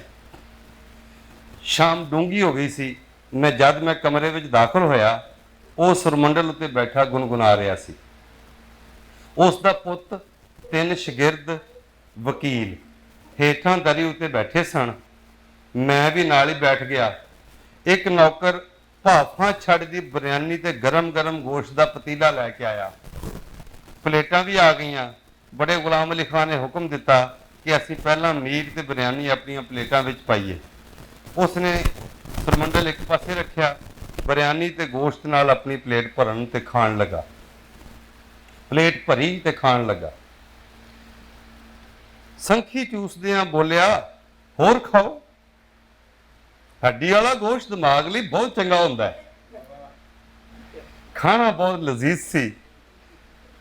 ਖਾਣੇ ਪਿੱਛੋਂ ਇੱਕ ਸ਼ਾਗਿਰਦ ਉਸ ਦੀ ਪਲੇਟ ਲੈ ਗਿਆ। ਤੌਲੀਏ ਨਾਲ ਬੜੇ ਗੁਲਾਮ ਅਲੀ ਖਾਨ ਨੇ ਆਪਣਾ ਮੂੰਹ ਪੂੰਝਿਆ ਤੇ ਚਮਕਦਾਰ ਮੁੱਛਾਂ ਪੂੰਝੀਆਂ ਤੇ ਫਿਰ ਸੁਰਮੰਡਲ ਚੁੱਕ ਕੇ ਛਾਤੀ ਨਾਲ ਲਾ ਲਿਆ। ਉਸਨੇ ਅੱਖਾਂ ਮੁੰਦ ਲਈਆਂ, ਸੁਰਮੰਡਲ ਦੀਆਂ ਤਾਰਾਂ ਨੂੰ ਜਗਾਇਆ ਤੇ ਦਰਬਾਰੀ ਰਾਗ ਛੇੜ ਦਿੱਤਾ। ਵਿੱਚ ਉਸਨੇ ਸੰਗੀਤ ਦੇ ਗਹਿਰੇ ਰਾਜ਼ ਸਮਝਾਏ।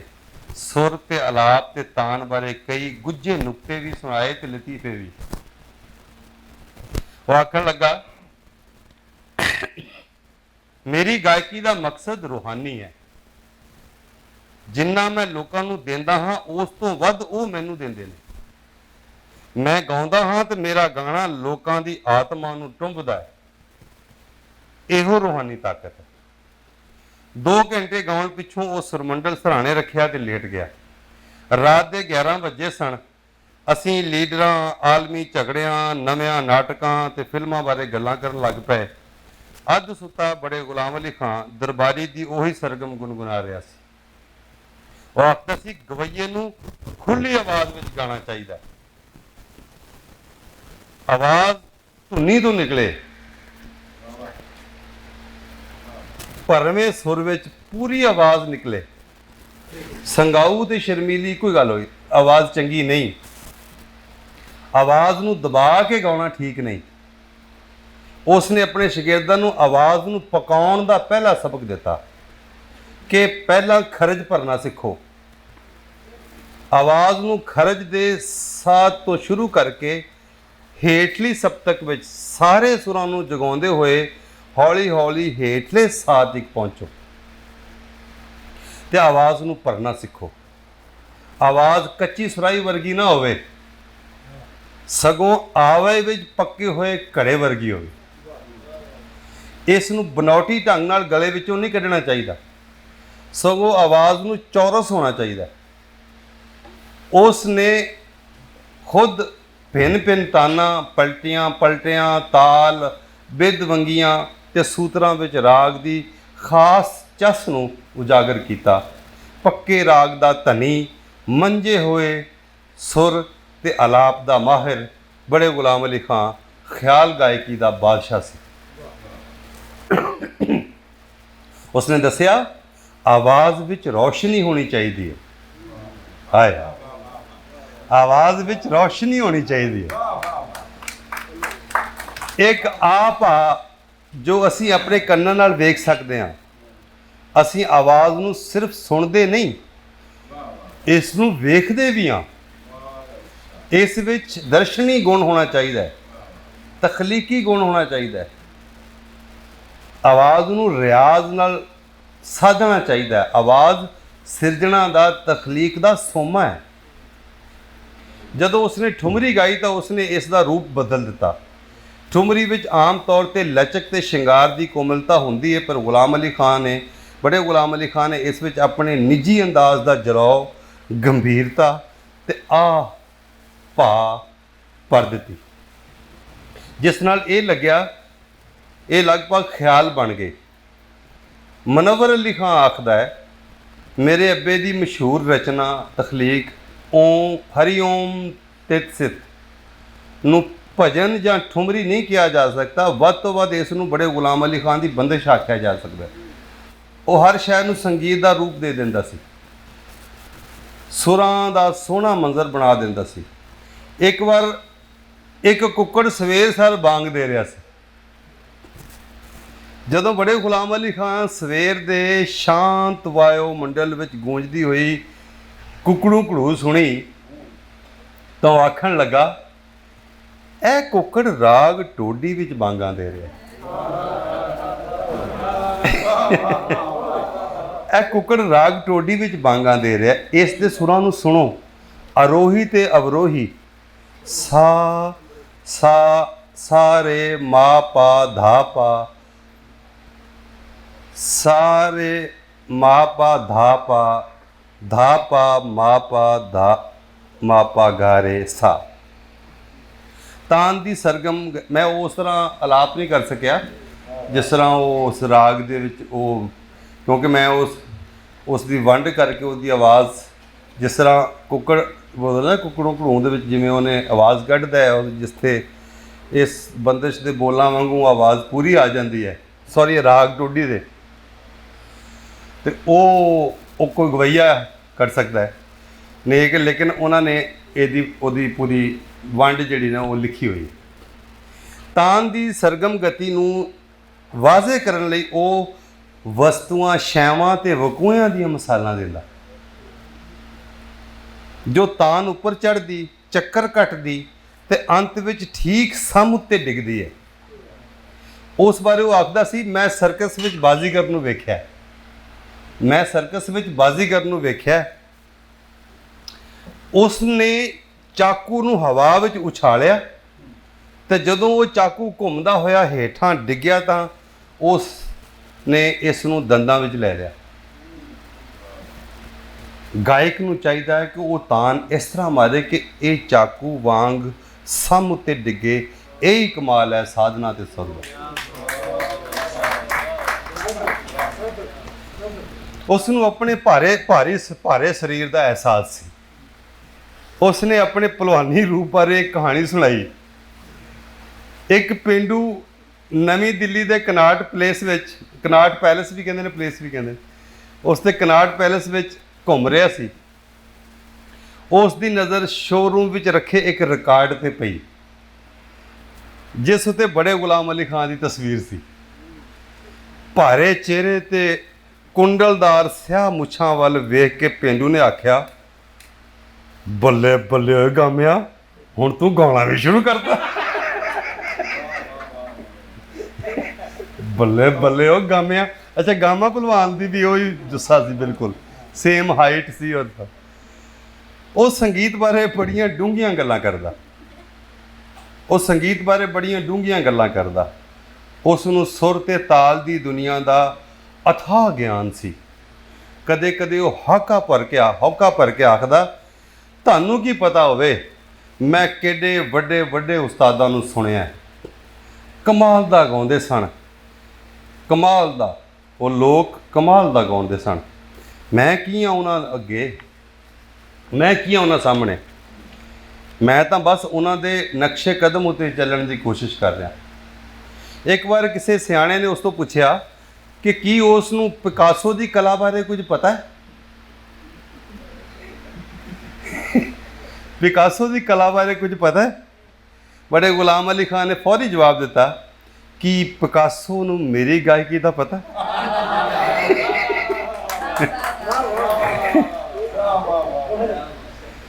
ਮੇਰੇ ਲਈ ਇਹੀ ਕਾਫੀ ਹੈ ਕਿ ਮੈਂ ਆਪਣੀ ਰੀਤ ਨੂੰ ਜਾਣਦਾ, ਰਾਗਾਂ ਦੀ ਦੁਨੀਆ ਨੂੰ ਤੇ ਸੁਰਾਂ ਦੇ ਰਾਜ਼ ਨੂੰ ਜਾਣਦਾ।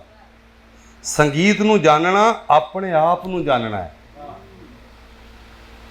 ਮੈਂ ਆਪਣੀ ਖੁਸ਼ੀ ਲਈ ਗਾਉਂਦਾ, ਪੈਸੇ ਖਾਤਰ ਵੀ ਗਾਉਂਦਾ ਹੈ। ਜਦ ਮੇਰੀ ਗਾਇਕੀ ਪ੍ਰਬੰਧਕਾਂ ਲਈ ਪੈਸੇ ਲਿਆਉਂਦੀ ਹੈ ਉਦੋਂ ਮੈਂ ਪੈਸੇ ਲਈ ਵੀ ਗਾਉਂਦਾ। ਇੱਕ ਵਾਰ ਫਿਲਮ ਡਾਇਰੈਕਟਰ ਕੇ ਆਸਫ ਨੇ ਮੈਨੂੰ ਮੁਗਲ ਆਜ਼ਮ ਵਿੱਚ ਗਾਉਣ ਲਈ ਆਖਿਆ। ਅਸੀਂ ਪੈਸਿਆਂ ਬਾਰੇ ਗੱਲ ਕੀਤੀ ਤਾਂ ਉਸਨੇ ਪੁੱਛਿਆ ਕਿੰਨੇ ਪੈਸੇ ਲਵੋਗੇ ਖਾਨ ਸਾਹਿਬ, ਕਿੰਨੇ ਪੈਸੇ ਲਵੋਗੇ? ਮੈਂ ਆਖਿਆ ਇੱਕ ਗੀਤ ਦਾ 20,000 ਰੁਪਈਆ। ਇਹ ਹੁਣ ਮੁਗਲ ਆਜ਼ਮ ਕਦੋਂ ਬਣੀ ਸੀ ਤੁਹਾਨੂੰ ਪਤਾ ਹੀ, ਤੇ 20,000 ਨੂੰ ਵੈਲਿਊ ਕਰੋ ਉਸ ਵੇਲੇ ਦੇ। ਇੱਕ ਗੀਤ ਦਾ 20,000 ਰੁਪਈਆ। ਉਹ ਝੱਟ ਰਜ਼ਾਮੰਦ ਹੋ ਗਿਆ। ਇਹੀ ਵਜ੍ਹਾ ਸੀ ਕਿ ਮੈਂ ਫਿਲਮ ਵਿੱਚ ਗਾਇਆ, ਪਰ ਜਦੋਂ ਮੈਂ ਆਪਣੇ ਘਰ ਦੋਸਤਾਂ ਤੇ ਸ਼ਾਗਿਰਦਾਂ ਵਿੱਚ ਬੈਠ ਕੇ ਗਾਉਂਦਾ ਤੇ ਮੈਂ ਸਿਰਫ ਆਪਣੀ ਖੁਸ਼ੀ ਦੀ ਗਾਣਾ। ਬੜੇ ਗੁਲਾਮ ਅਲੀ ਖਾਨ ਦੀ ਸ਼ਾਦੀ 1927 ਲਾਹੌਰ ਵਿੱਚ ਹੋਈ। ਉਸ ਦੀ ਪਤਨੀ ਦਾ ਨਾਂ ਅੱਲਾ ਜਵਾਈ ਸੀ, ਅੱਲਾ ਜਵਾਈ। ਉਹਨਾਂ ਦੇ ਘਰ 2 ਪੁੱਤ ਜੰਮੇ, ਕਰਾਮਤ ਅਲੀ ਤੇ ਮੁਨੱਵਰ ਅਲੀ। ਅੱਲਾ ਜਵਾਈ 1935 ਵਿੱਚ ਇਸ ਦੁਨੀਆ ਤੋਂ ਟੁਰ ਗਈ। ਮਤਲਬ 7-8 ਸਾਲ ਹੀ ਵਿਆਹ ਦੀ ਉਮਰ ਰਹੀ ਹੈ, ਜਿਸ ਪਿੱਛੋਂ ਬੜੇ ਗੁਲਾਮ ਅਲੀ ਖਾਨ ਨੇ ਆਪਣੇ ਆਪ ਨੂੰ ਪੂਰੀ ਤਰ੍ਹਾਂ ਸੰਗੀਤ ਦੇ ਨਾਵੇਂ ਕਰ ਦਿੱਤਾ। ਉਸ ਦੇ ਦੋਵੇਂ ਪੁੱਤ ਉਸ ਦੀ ਨਿਗਰਾਨੀ ਹੇਠ ਪਲਣ ਲੱਗ ਪਏ। ਬੜੇ ਗੁਲਾਮ ਅਲੀ ਖਾਨ ਸਾਰੇ ਹਿੰਦੁਸਤਾਨ ਵਿੱਚ ਘੁੰਮਿਆ, ਆਪਣੇ ਸੰਗੀਤ ਦਾ ਜਲਵਾ ਵਿਖਾਇਆ, ਰੱਜ ਕੇ ਸਲਾਨਾ ਹਾਸਲ ਕੀਤੀ। ਹਰ ਥਾਂ ਬਹੁਤ ਭਾਰੀ ਗਿਣਤੀ ਵਿੱਚ ਉਸ ਦੇ ਮਾਨੀ ਸਨ, ਖਾਸ ਤੌਰ ਤੇ ਬੰਬਈ, ਕਲਕੱਤਾ ਤੇ ਦਿੱਲੀ ਵਿੱਚ। ਮੁਲਕ ਦੇ ਬਟਵਾਰੇ ਵੇਲੇ ਉਹ ਆਪਣੇ ਪਰਿਵਾਰ ਸਮੇਤ ਬੰਬਈ ਛੱਡ ਕੇ ਕਰਾਚੀ ਚਲਾ ਗਿਆ ਤੇ ਫਿਰ ਉੱਥੋਂ ਕਾਬਲ। ਨਵੰਬਰ 1947 ਵਿੱਚ ਮਤਲਬ ਵਾਪਸ ਲਾਹੌਰ ਆਏ। ਮਤਲਬ ਜਿਸ ਵੇਲੇ ਵੰਡ ਹੋਈ ਹੈ ਤੇ ਵੱਡੇ ਗੁਲਾਮ ਅਲੀ ਖਾਨ ਸਾਹਿਬ ਕਾਬਲ 'ਚ ਸਨ। ਨਵੰਬਰ 1947 ਵਿੱਚ ਲਾਹੌਰ ਵਾਪਸ ਆ ਗਿਆ। ਉਦੋਂ ਤੀਕ ਪਾਕਿਸਤਾਨ ਤੇ ਹਿੰਦੁਸਤਾਨ ਦੋਵੇਂ ਵੱਖਰੇ ਦੇਸ਼ ਬਣ ਚੁੱਕੇ ਸਨ। ਬੜੇ ਗੁਲਾਮ ਅਲੀ ਖਾਨ ਦੀ ਕਲਾ ਭਰ ਜੋਬਨ ਤੇ ਸੀ। ਮੁਨੱਵਰ ਅਲੀ ਖਾਨ ਨੇ ਮੈਨੂੰ ਦੱਸਿਆ ਕਿ ਜਿਸ ਤਰ੍ਹਾਂ ਖੂਬਸੂਰਤ ਔਰਤ ਆਪਣੇ ਹੁਸਨ ਦਾ ਜਲਾਉ ਵਿਖਾਉਣ ਲਈ ਬੇਤਾਬ ਹੁੰਦੀ ਹੈ ਤੇ ਚਾਹੁੰਦੀ ਹੈ ਕਿ ਹਰ ਪਾਸੇ ਉਸ ਦੇ ਪ੍ਰਸ਼ੰਸਕ, ਉਸ ਦੇ ਮਾਨੀ ਹੋਵਣ, ਮੇਰੇ ਅੱਬੇ ਨੂੰ ਪ੍ਰਸ਼ੰਸਕਾਂ ਤੇ ਸਰੋਤਿਆਂ ਦੀ ਬੜੀ ਭੁੱਖ ਸੀ। ਉਨੀ ਦਿਨੇ ਪਾਕਿਸਤਾਨ ਰਿਫਿਊਜੀਆਂ ਨੂੰ ਮੁੜ ਵਸਾਉਣ ਤੇ ਲੱਖਾਂ ਲੋਕਾਂ ਨੂੰ ਘਰ ਦੇਣ ਦੀਆਂ ਸਮੱਸਿਆਵਾਂ ਵਿੱਚ ਮਸਰੂਫ ਸੀ। ਕਲਾਸੀਕਲ ਖਿਆਲ ਤੇ ਠੁਮਰੀ ਲਈ ਕਿਸੇ ਕੋਲ ਕੀ ਸਮਾਂ ਹੋਣਾ ਸੀ।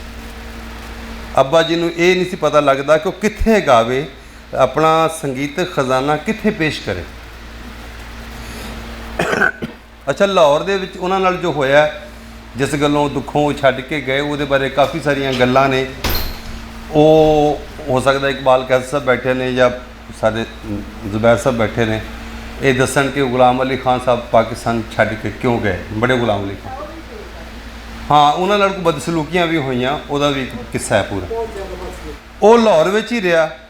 1948 ਵਿੱਚ ਉਸ ਮੁੜ ਸ਼ਾਦੀ ਕੀਤੀ ਤੇ ਫਿਰ ਕਰਾਚੀ ਚਲਾ ਗਿਆ।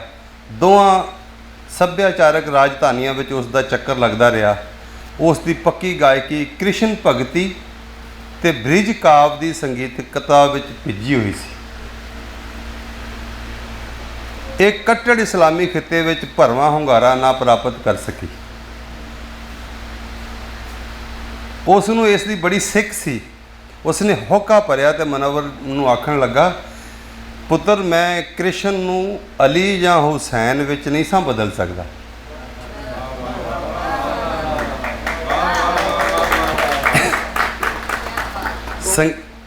ਸੰਗੀਤ ਦੇ ਲਫ਼ਜ਼ੀ ਅਰਥ ਨਹੀਂ ਹੁੰਦੇ ਯਾਰ। ਇਹ ਵੈਸੇ ਬੜੇ ਬਾਜ਼ਾਰ ਹੈ। ਉਹ ਰਾਮ ਯਾਦ ਪਿਆ ਕੀ ਆਏ ਇੱਥੇ ਗਵਾਲੀਅਰ ਦੇ ਇੱਕ ਨੌਜਵਾਨ ਮੁੰਡੇ ਨੇ ਗਾਇਆ, ਮੈਂ ਨਾਂ ਨਹੀਂ ਲੈਂਦਾ ਕਿਉਂਕਿ ਮੇਰਾ ਬੜਾ ਪਿਆਰਾ ਹੈ। ਉਹਨੇ ਨੇ ਜੇ ਰਾਮ ਦੀ ਜਗ੍ਹਾ ਅੱਲਾ ਜਾਂ ਹੋਰ ਲਫ਼ਜ਼ ਵਰਤੇ ਗਾਇਕੀ ਦੇ ਵਿੱਚ, ਬੰਦਸ਼ ਦੇ ਵਿੱਚ। ਇੱਕ ਜਗ੍ਹਾ ਇੱਕ ਪਰਫਾਰਮ ਕੀਤਾ, ਸੋਸ਼ਲ ਮੀਡੀਆ 'ਤੇ ਨਜ਼ਰ ਆਇਆ, ਉਹਦਾ ਕਾਫੀ ਮਜ਼ਾਕ ਉਹ ਵੀ ਹੋਇਆ ਕਿ ਇਹ ਜਿਵੇਂ ਹੈ ਵੇ, ਮਤਲਬ ਉਹ ਪਾਕਿਸਤਾਨ ਦੇ ਵਿੱਚ ਕਿਸੇ ਜਗ੍ਹਾ ਪਰਫਾਰਮ ਹੋ ਰਿਹਾ ਹੈ, ਕਿਸੇ ਹੋਰ ਵੱਡੀ ਪੱਧਰ 'ਤੇ ਹੋ ਰਿਹਾ ਹੋਏਗਾ, ਉੱਥੇ ਉਹਨੇ ਉਹ ਕੰਮ ਕੀਤਾ ਹੈ ਜੋ ਬੜੇ ਗੁਲਾਮ ਅਲੀ ਖਾਨ ਨੂੰ ਮਨਜ਼ੂਰ ਨਹੀਂ ਸੀ, ਜਿਨ੍ਹਾਂ ਨੇ ਉਹ ਗਾਈ ਸ਼ੈ ਸੀ ਜਿਹਦੀ ਉਹ ਗਾ ਰਹੇ ਸਨ। ਅੱਛਾ ਪੁੱਤਰ, ਮੈਂ ਕ੍ਰਿਸ਼ਨ ਨੂੰ ਅਲੀ ਜਾਂ ਹੁਸੈਨ ਵਿੱਚ ਨਹੀਂ ਸਾਂ ਬਦਲ ਸਕਦਾ। ਸੰਗੀਤ ਦੇ ਲਫ਼ਜ਼ੀ ਅਰਥ ਨਹੀਂ ਹੁੰਦੇ, ਇਹ ਇੱਕ ਨਵਾਂ ਪਸਾਰ ਜਗਾਉਂਦੇ ਨੇ ਅਤੇ ਸੁਰਾਂ ਦੀਆਂ ਉਤੇਜਨਾਵਾਂ ਨੂੰ ਰੌਸ਼ਨ ਕਰਦੇ ਨੇ। ਪਾਕਿਸਤਾਨ ਵਿੱਚ ਕੱਟੜਪੰਥੀ ਲੋਕ, ਮਤਲਬ ਬੁਨਿਆਦ ਪ੍ਰਸਤ ਕਹਿ ਲਓ, ਹਰ ਚੀਜ਼ ਨੂੰ ਇਸਲਾਮੀ ਰੰਗ ਦੇ ਰਹੇ ਸਨ। ਮੈਂ ਭਾਵੇਂ ਆਪਣੇ ਧਰਮ ਨੂੰ ਆਪਣੀ ਰਵਾਇਤ ਨੂੰ ਬਹੁਤ ਪਿਆਰ ਕਰਦਾ ਹਾਂ, ਪਰ ਮੈਂ ਕ੍ਰਿਸ਼ਨ ਤੇ ਰਾਧਾ ਦੇ ਸ਼ਿੰਗਾਰਮਈ ਗੀਤਾਂ ਨੂੰ ਬਦਲ ਨਹੀਂ ਸਕਦਾ, ਤੇ ਨਾ ਹੀ ਮੈਂ ਹਿੰਦੂ ਦਰਸ਼ਨ ਦੀ ਵਿਲਾਸਤਾ, ਹਿੰਦੂ ਫਿਲਾਸਫੀ ਕਹਿ ਲਓ, ਦੀ ਵਸਤ ਨਾਲ ਜੁੜੀਆਂ ਠੁਮਰੀਆਂ ਤੇ ਖਿਆਲਾਂ ਦੇ ਸ਼ਬਦਾਂ ਨੂੰ ਨਵਾਂ ਰੂਪ ਦੇ ਸਕਦਾ ਹਾਂ। ਇਹ ਇੱਥੇ ਸਾਡੇ ਗਵਈਆਂ ਨੇ ਕੀਤਾ। ਉਸ ਨੂੰ ਆਪਣੀ ਵਿੱਚ ਮਿਕਸਿੰਗ ਹੈ, ਉਹ ਕਾਫੀ ਮਿਟੇ ਹੋਏ ਕਾਪੀ 'ਚ ਨਾ, ਤੇ ਹਾਂ ਕਲਾ ਦੇ ਇਜ਼ਹਾਰ ਲਈ ਵਿਸਥਾਰ ਦੀ ਲੋੜ ਸੀ, ਮਤਲਬ ਆਪਣੀ ਕਲਾ ਦੇ ਇਜ਼ਹਾਰ ਲਈ ਵਸਤ ਦੀ ਲੋੜ ਸੀ। ਉਹ ਬਗੈਰ ਕਿਸੇ ਸਿਆਸੀ ਬਖੇੜੇ ਦੇ ਆਪਣੀ ਪਤਨੀ ਤੇ ਮੁਨੱਵਰ ਅਲੀ ਨਾਲ 1955 ਵਿੱਚ ਹਿੰਦੁਸਤਾਨ ਆ ਗਿਆ। 1955 ਇਹ ਉਸ ਦੀ ਪ੍ਰਤਿਭਾ ਦਾ ਸੰਗੀਤਕ ਪ੍ਰਗਟਾਵਾ ਸੀ। ਉਸ ਦੇ ਪ੍ਰਸ਼ੰਸਕ, ਉਸ ਦੇ ਚਾਹਣ ਵਾਲੇ ਸਾਰੇ ਧਰਮਾਂ ਤੇ ਖਿੱਤਿਆਂ ਦੇ ਲੋਕ ਸਨ, ਅਤੇ ਉਸ ਦਾ ਸੰਗੀਤ ਮਜ਼ਹਬੀ ਜਾਂ ਕੌਮੀ ਹੱਦਾਂ ਤੋਂ ਮੁਕਤ ਸੀ। ਉਸ ਨੇ ਆਪਣਾ ਅਦਬੀ ਨਾਂ ਜਾਂ ਸਾਹਿਤਕ ਨਾਂ ਸਭ ਰੰਗ ਰੱਖਿਆ ਤੇ ਇਸ ਨਾਂ ਨੂੰ ਗੀਤਾਂ ਵਿੱਚ ਪਰੋ ਕੇ ਬੰਦਸ਼ਾਂ ਬੰਨੀਆਂ। ਇਹ ਨਾਂ ਉਸ ਨੇ ਆਪਣੀਆਂ ਰਚਨਾਵਾਂ ਵਿੱਚ ਇਤਨੀ ਪ੍ਰਬੁੱਧਤਾ ਨਾਲ ਜੋੜਿਆ ਕਿ ਇਸ ਦੇ ਸ਼ਬਦਿਕ ਅਰਥ, ਲਫ਼ਜ਼ੀ ਮੈਨੇ ਗੀਤਾਂ ਵਿੱਚ ਐਨ ਢੁਕਵੇਂ ਬੈਠੇ। ਬੰਬਈ ਨੂੰ ਆਪਣਾ ਘਰ ਬਣਾਇਆ। ਇੱਥੇ ਉਹ ਮਾਲਾਬਾਰ ਹਿਲਸ ਦੇ ਇੱਕ ਫਲੈਟ ਵਿੱਚ ਰਿਹਾ। ਕੁਝ ਸਾਲਾਂ ਪਿੱਛੋਂ ਆਪਣੀ ਦੂਜੀ ਬੀਵੀ ਨਾਲ ਕਲਕੱਤੇ ਚਲਾ ਗਿਆ। 1958 ਵਿੱਚ ਉਸ ਨੂੰ ਅਧਰੰਗ ਦਾ ਦੌਰਾ ਪਿਆ, ਫਾਲਜ ਦਾ ਦੌਰਾ ਪਿਆ, ਤੇ ਉਸ ਦਾ ਇੱਕ ਪਾਸਾ ਮਾਰਿਆ ਗਿਆ 1958 ਵਿੱਚ। 58 'ਚ ਅਧਰੰਗ ਹੋਇਆ, ਫਾਲਜ ਹੋਇਆ, ਤੇ 68 'ਚ ਉਸਤਾਦ ਦੁਨੀਆ ਤੋਂ ਗਏ ਨੇ, ਤੇ 10 ਸਾਲ ਤੱਕ ਵੇਖੋ। 1958 ਵਿੱਚ ਉਸ ਨੂੰ ਅਧਰੰਗ ਦਾ ਦੌਰਾ ਪਿਆ ਤੇ ਉਸ ਦਾ ਇੱਕ ਪਾਸਾ ਮਾਰਿਆ ਗਿਆ, ਪਰ ਉਸ ਨੇ ਫਿਰ ਰਿਆਜ਼ ਸ਼ੁਰੂ ਕਰ ਦਿੱਤਾ ਡਾਕਟਰ ਦੇ ਮਸ਼ਵਰੇ ਦੇ ਖਿਲਾਫ। ਉਹ ਇੱਕ ਮਾਲਸ਼ੀਏ ਕੋਲ ਰੋਜ਼ ਮਾਲਿਸ਼ ਕਰਵਾਉਂਦਾ। ਲੱਕੜ ਦੇ ਦੀਵਾਨ ਉੱਤੇ ਲੇਟਿਆ ਉਹ ਆਪਣੇ ਸਿਰ, ਗਰਦਨ, ਛਾਤੀ, ਪਿੱਠ ਤੇ ਲੱਤਾਂ ਦੀ ਮਾਲਿਸ਼ ਦਾ ਮਜ਼ਾ ਲੈਂਦਾ ਤੇ ਨਾਲ ਨਾਲ ਗਾਉਂਦਾ। ਮਾਲਸ਼ੀਏ ਦੀ ਲੈ ਆਤਮਕ ਚੰਪੀ ਨਾਲ ਸੁਰ ਤੇ ਤਾਲ ਮਿਲਾ ਕੇ ਗਾਉਂਦਾ। ਕਦੇ ਉਹ ਕਿਸੇ ਸਰਗਮ ਜਾਂ ਆਲਾਪ ਜਾਂ ਤਾਨ ਨੂੰ ਵਿਲੰਪਤ ਵਿੱਚ ਗਾਉਂਦੇ ਹੋਏ ਯਕਦਮ ਦੁਰਦ ਵਿੱਚ ਬਦਲ ਲੈਂਦਾ ਤੇ ਤਾਨ ਤੇ ਗਰਾਰੀ ਨੂੰ ਮਾਲਿਸ਼ ਨਾਲ ਤਾਲ ਦੇ ਮੁਤਾਬਕ ਤੋੜ ਦਿੰਦਾ। ਇੱਕ ਵਾਰ ਉਸ ਨੇ ਮਾਲਸ਼ੀ ਨੂੰ ਆਪਣੇ ਸਾਹਮਣੇ ਬਿਠਾ ਲਿਆ ਤੇ ਸ਼ਿੰਗਾਰ ਰਸ ਦੀ ਠੁਮਰੀ ਗਾਉਣ ਲੱਗਾ।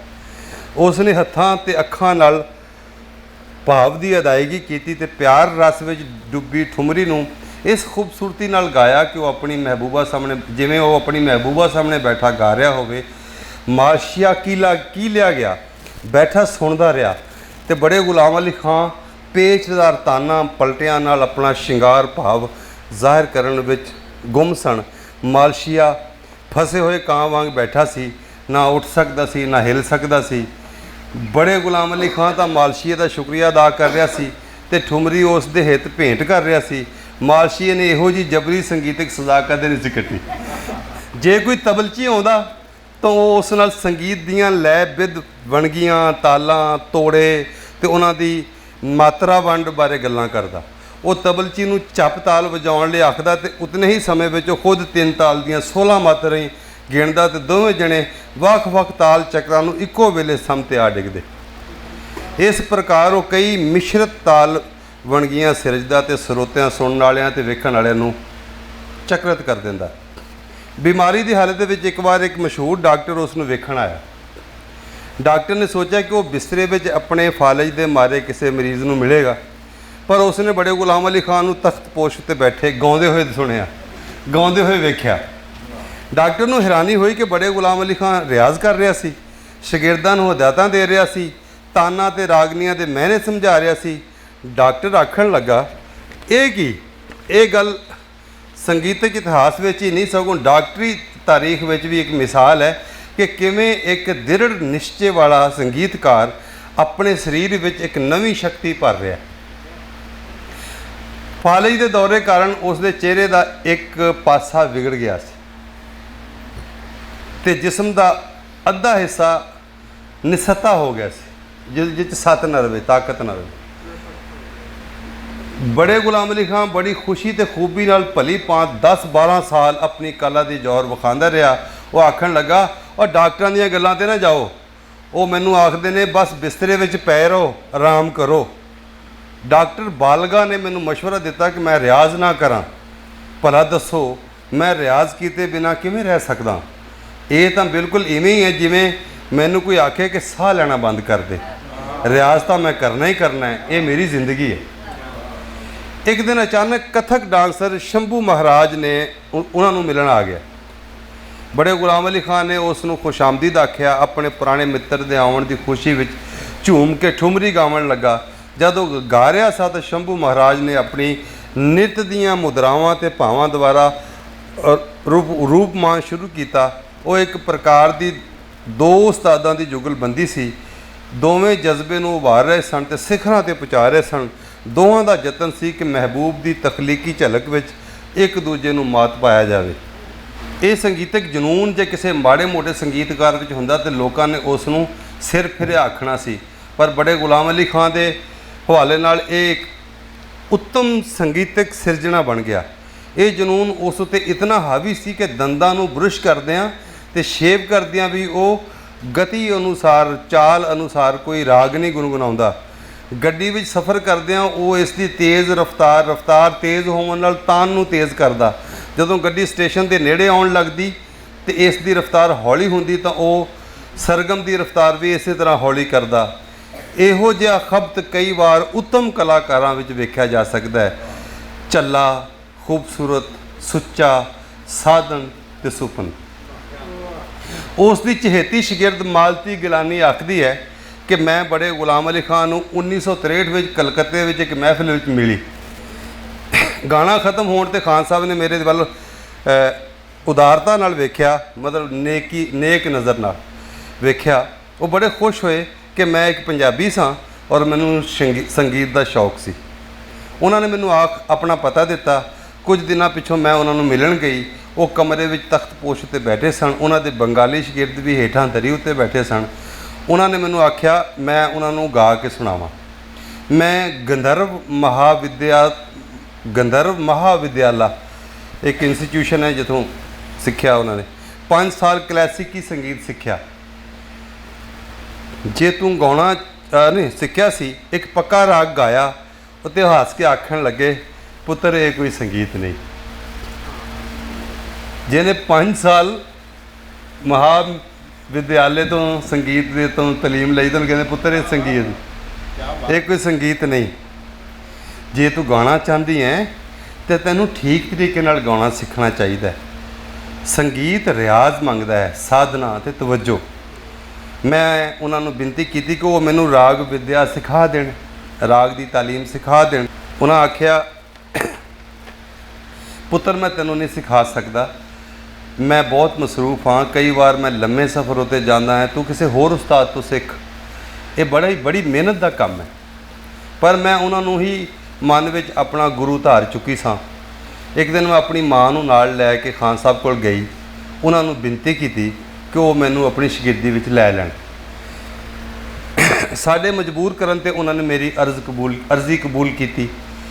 ਸ਼ਗਿਰਦੀ ਦੀ ਰਸਮ ਦਾ ਦਿਨ ਮੁਕਰਰ ਹੋਇਆ। ਮੈਂ ਫੁੱਲ, ਫਲ, ਨਾਰੀਅਲ, ਮਿਠਾਈ, ਰੇਸ਼ਮੀ ਕੁੜਤਾ ਪਜਾਮਾ ਤੇ ਰੇਸ਼ਮੀ ਸ਼ਾਲ ਲੈ ਕੇ ਤੇ ਇਹਨਾਂ ਲੈ ਗਈ ਤੇ ਇਹ ਚੀਜ਼ਾਂ ਉਹਨਾਂ ਨੂੰ ਭੇਂਟ ਕੀਤੀਆਂ ਤੇ ਆਪਣੀ ਕਲਾਈ ਉੱਤੇ ਗੰਢਾ ਬੰਨ੍ਹਣ ਦੀ ਰਸਮ ਕੀਤੀ।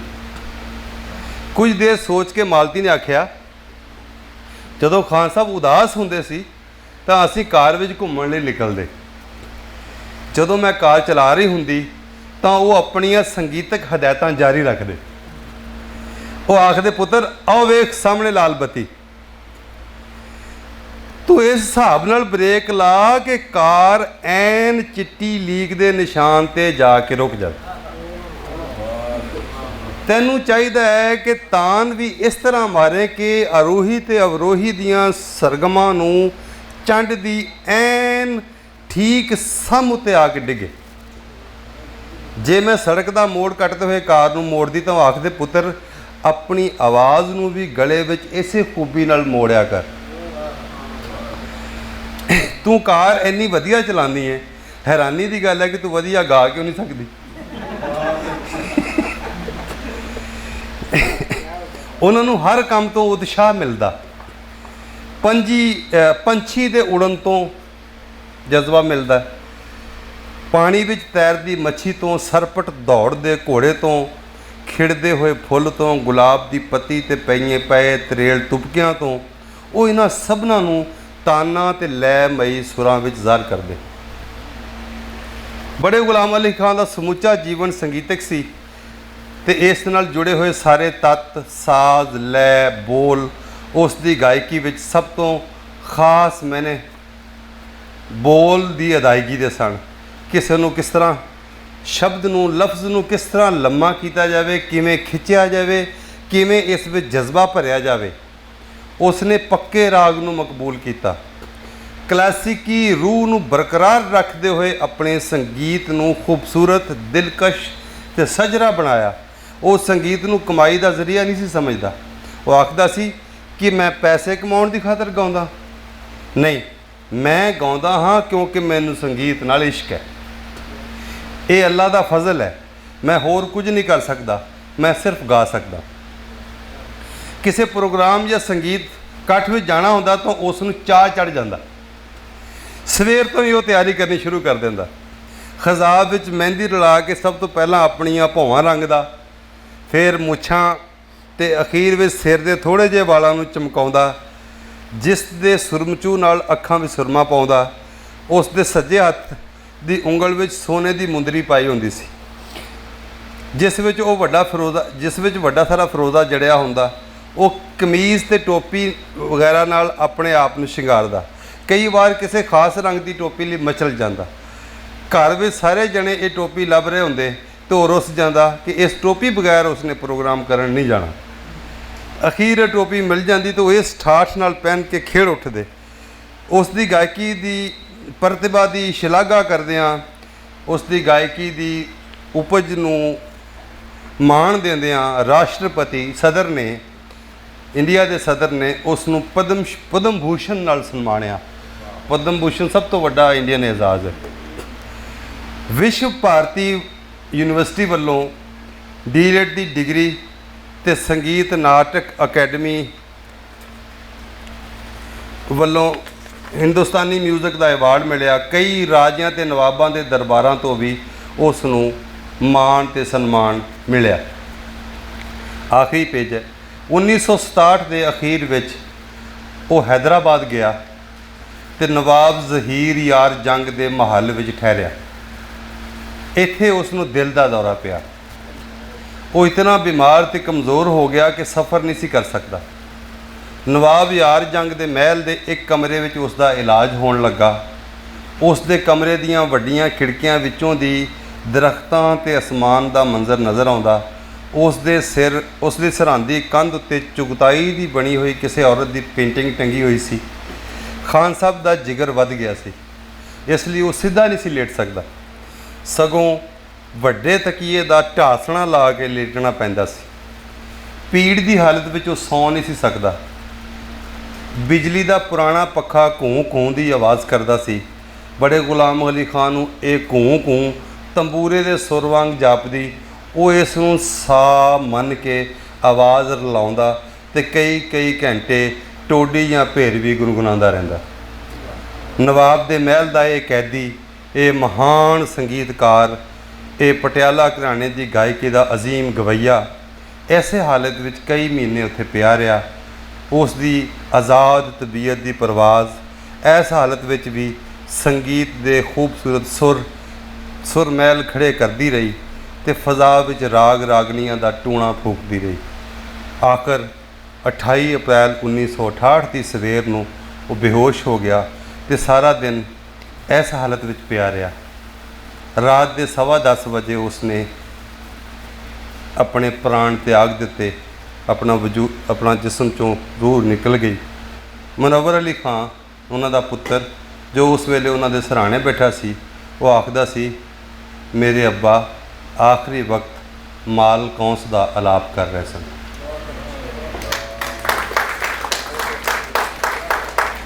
ਦੋਸਤੋ, ਇਹ ਬਲਵੰਤ ਗਾਰਗੀ ਦਾ ਇਹ ਸਮਝੋ ਕਿ ਸਭ ਤੋਂ ਛੋਟਾ ਸਕੈਚ ਹੈ ਜਿਹੜਾ ਮੈਂ ਤੁਹਾਨੂੰ ਸੁਣਾਇਆ ਉਸ ਪੂਰੀ ਕਿਤਾਬ 'ਚ, ਜਿਹਦੇ 'ਚੋਂ ਮੈਂ ਲਿਆ।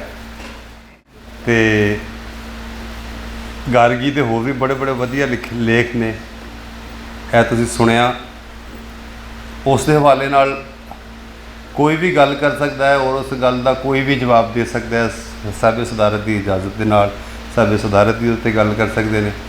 ਤੇ ਅਗਰ ਕੋਈ ਸਵਾਲ ਨਹੀਂ ਹੈ ਤੇ ਫਿਰ ਅਸੀਂ ਅੱਜ ਦੀ ਇਕੱਠ ਦੇ ਪ੍ਰਧਾਨ ਜ਼ੁਬੈਰ ਸਾਹਿਬ ਨੂੰ ਇਹ ਦਾਵਤ ਦੇਵਾਂਗੇ ਕਿ ਉਹ ਸਟੇਜ 'ਤੇ ਆ ਜਾਣ।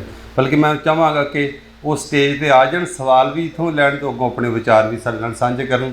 ਤੁਹਾਡੇ ਸਾਰਿਆਂ ਦੀਆਂ ਤਾੜੀਆਂ 'ਚ ਮਾਣਯੋਗ ਅੱਜ ਦੇ ਇਕੱਠ ਦੇ ਪ੍ਰਧਾਨ ਜਨਾਬ ਜ਼ੁਬੈਰ ਅਹਿਮਦ ਸਾਹਿਬ ਨੂੰ ਕਹਾਂਗੇ ਸਟੇਜ 'ਤੇ ਆਉਣ। ਬਾਹਰੋਂ ਸਾਡੇ ਪ੍ਰਾਹੁਣੇ ਆਉਂਦੇ ਨੇ, ਕੈਨੇਡਾ ਤੋਂ ਜਾਂ UK ਤੋਂ ਜਾਂ ਦੂਜੇ ਮੁਲਕਾਂ ਤੋਂ, ਪ੍ਰਦੇਸੀਆਂ ਤੋਂ। ਉਹਨਾਂ ਦੀ ਬਹੁਤ ਵੱਡੀ ਜਿਹੜੀ ਇੱਛਾ ਹੈ ਉਹ ਇਹ ਹੁੰਦੀ ਹੈ ਕਿ ਅਸੀਂ ਪੰਜਾਬੀ ਅਦਬੀ ਸੰਗਤ ਦੇ ਪ੍ਰੋਗਰਾਮ 'ਚ ਆਈਏ। ਔਰ ਬੜੇ ਮਸ਼ਹੂਰ ਲਿਖਾਰੀ ਜਿਹੜੇ ਨੇ ਉਹ ਪੰਜਾਬੀ ਅਦਬੀ ਸੰਗਤ ਦੇ ਪ੍ਰੋਗਰਾਮਾਂ 'ਚ ਆਏ ਨੇ ਤੇ ਪੰਜਾਬੀ ਸੰਗਤ ਦੇ ਪ੍ਰੋਗਰਾਮਾਂ 'ਚ ਆਏ ਨੇ। ਤੇ ਮੈਂ ਬੜੀ ਵਧਾਈ ਦੇਣਾ ਵਾਂ। ਇੱਕ ਹੋਰ ਵਧਾਈ ਜਿਹੜੀ ਹੈ ਉਹ ਅੱਜ ਪੂਰੇ ਪਾਕਿਸਤਾਨ ਮਨਾ ਰਿਹਾ ਹੈ, ਉਹ ਜਿਹੜਾ ਅਸੀਂ ਓਲੰਪਿਕ 'ਚ ਮੈਡਲ ਜਿੱਤਿਆ ਹੈ। ਔਰ ਉਹਨਾਂ ਜਿਹੜੀਆਂ ਮਾਵਾਂ ਨੇ, ਦੋਵਾਂ ਦੀਆਂ ਮਾਵਾਂ, ਉਹਨਾਂ ਨੇ ਜਿਹੜੀਆਂ ਗੱਲਾਂ ਕੀਤੀਆਂ ਨੇ,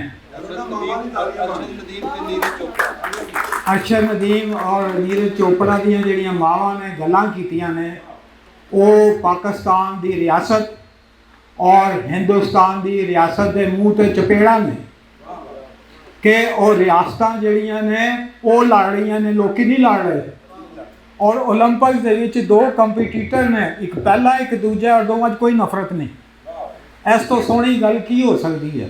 ਔਰ ਦੋਵੇਂ ਪੰਜਾਬੀ ਨੇ। ਪੰਜਾਬੀ ਹੋਣ 'ਤੇ ਵੀ ਸਾਨੂੰ ਮਾਣ ਹੈ। ਔਰ ਮੈਂ ਕਹਾਂਗਾ ਕਿ ਸਾਡੀਆਂ ਰਿਆਸਤਾਂ ਨੂੰ ਇਹਨਾਂ ਮਾਵਾਂ ਤੋਂ ਸਿੱਖਣਾ ਚਾਹੀਦਾ।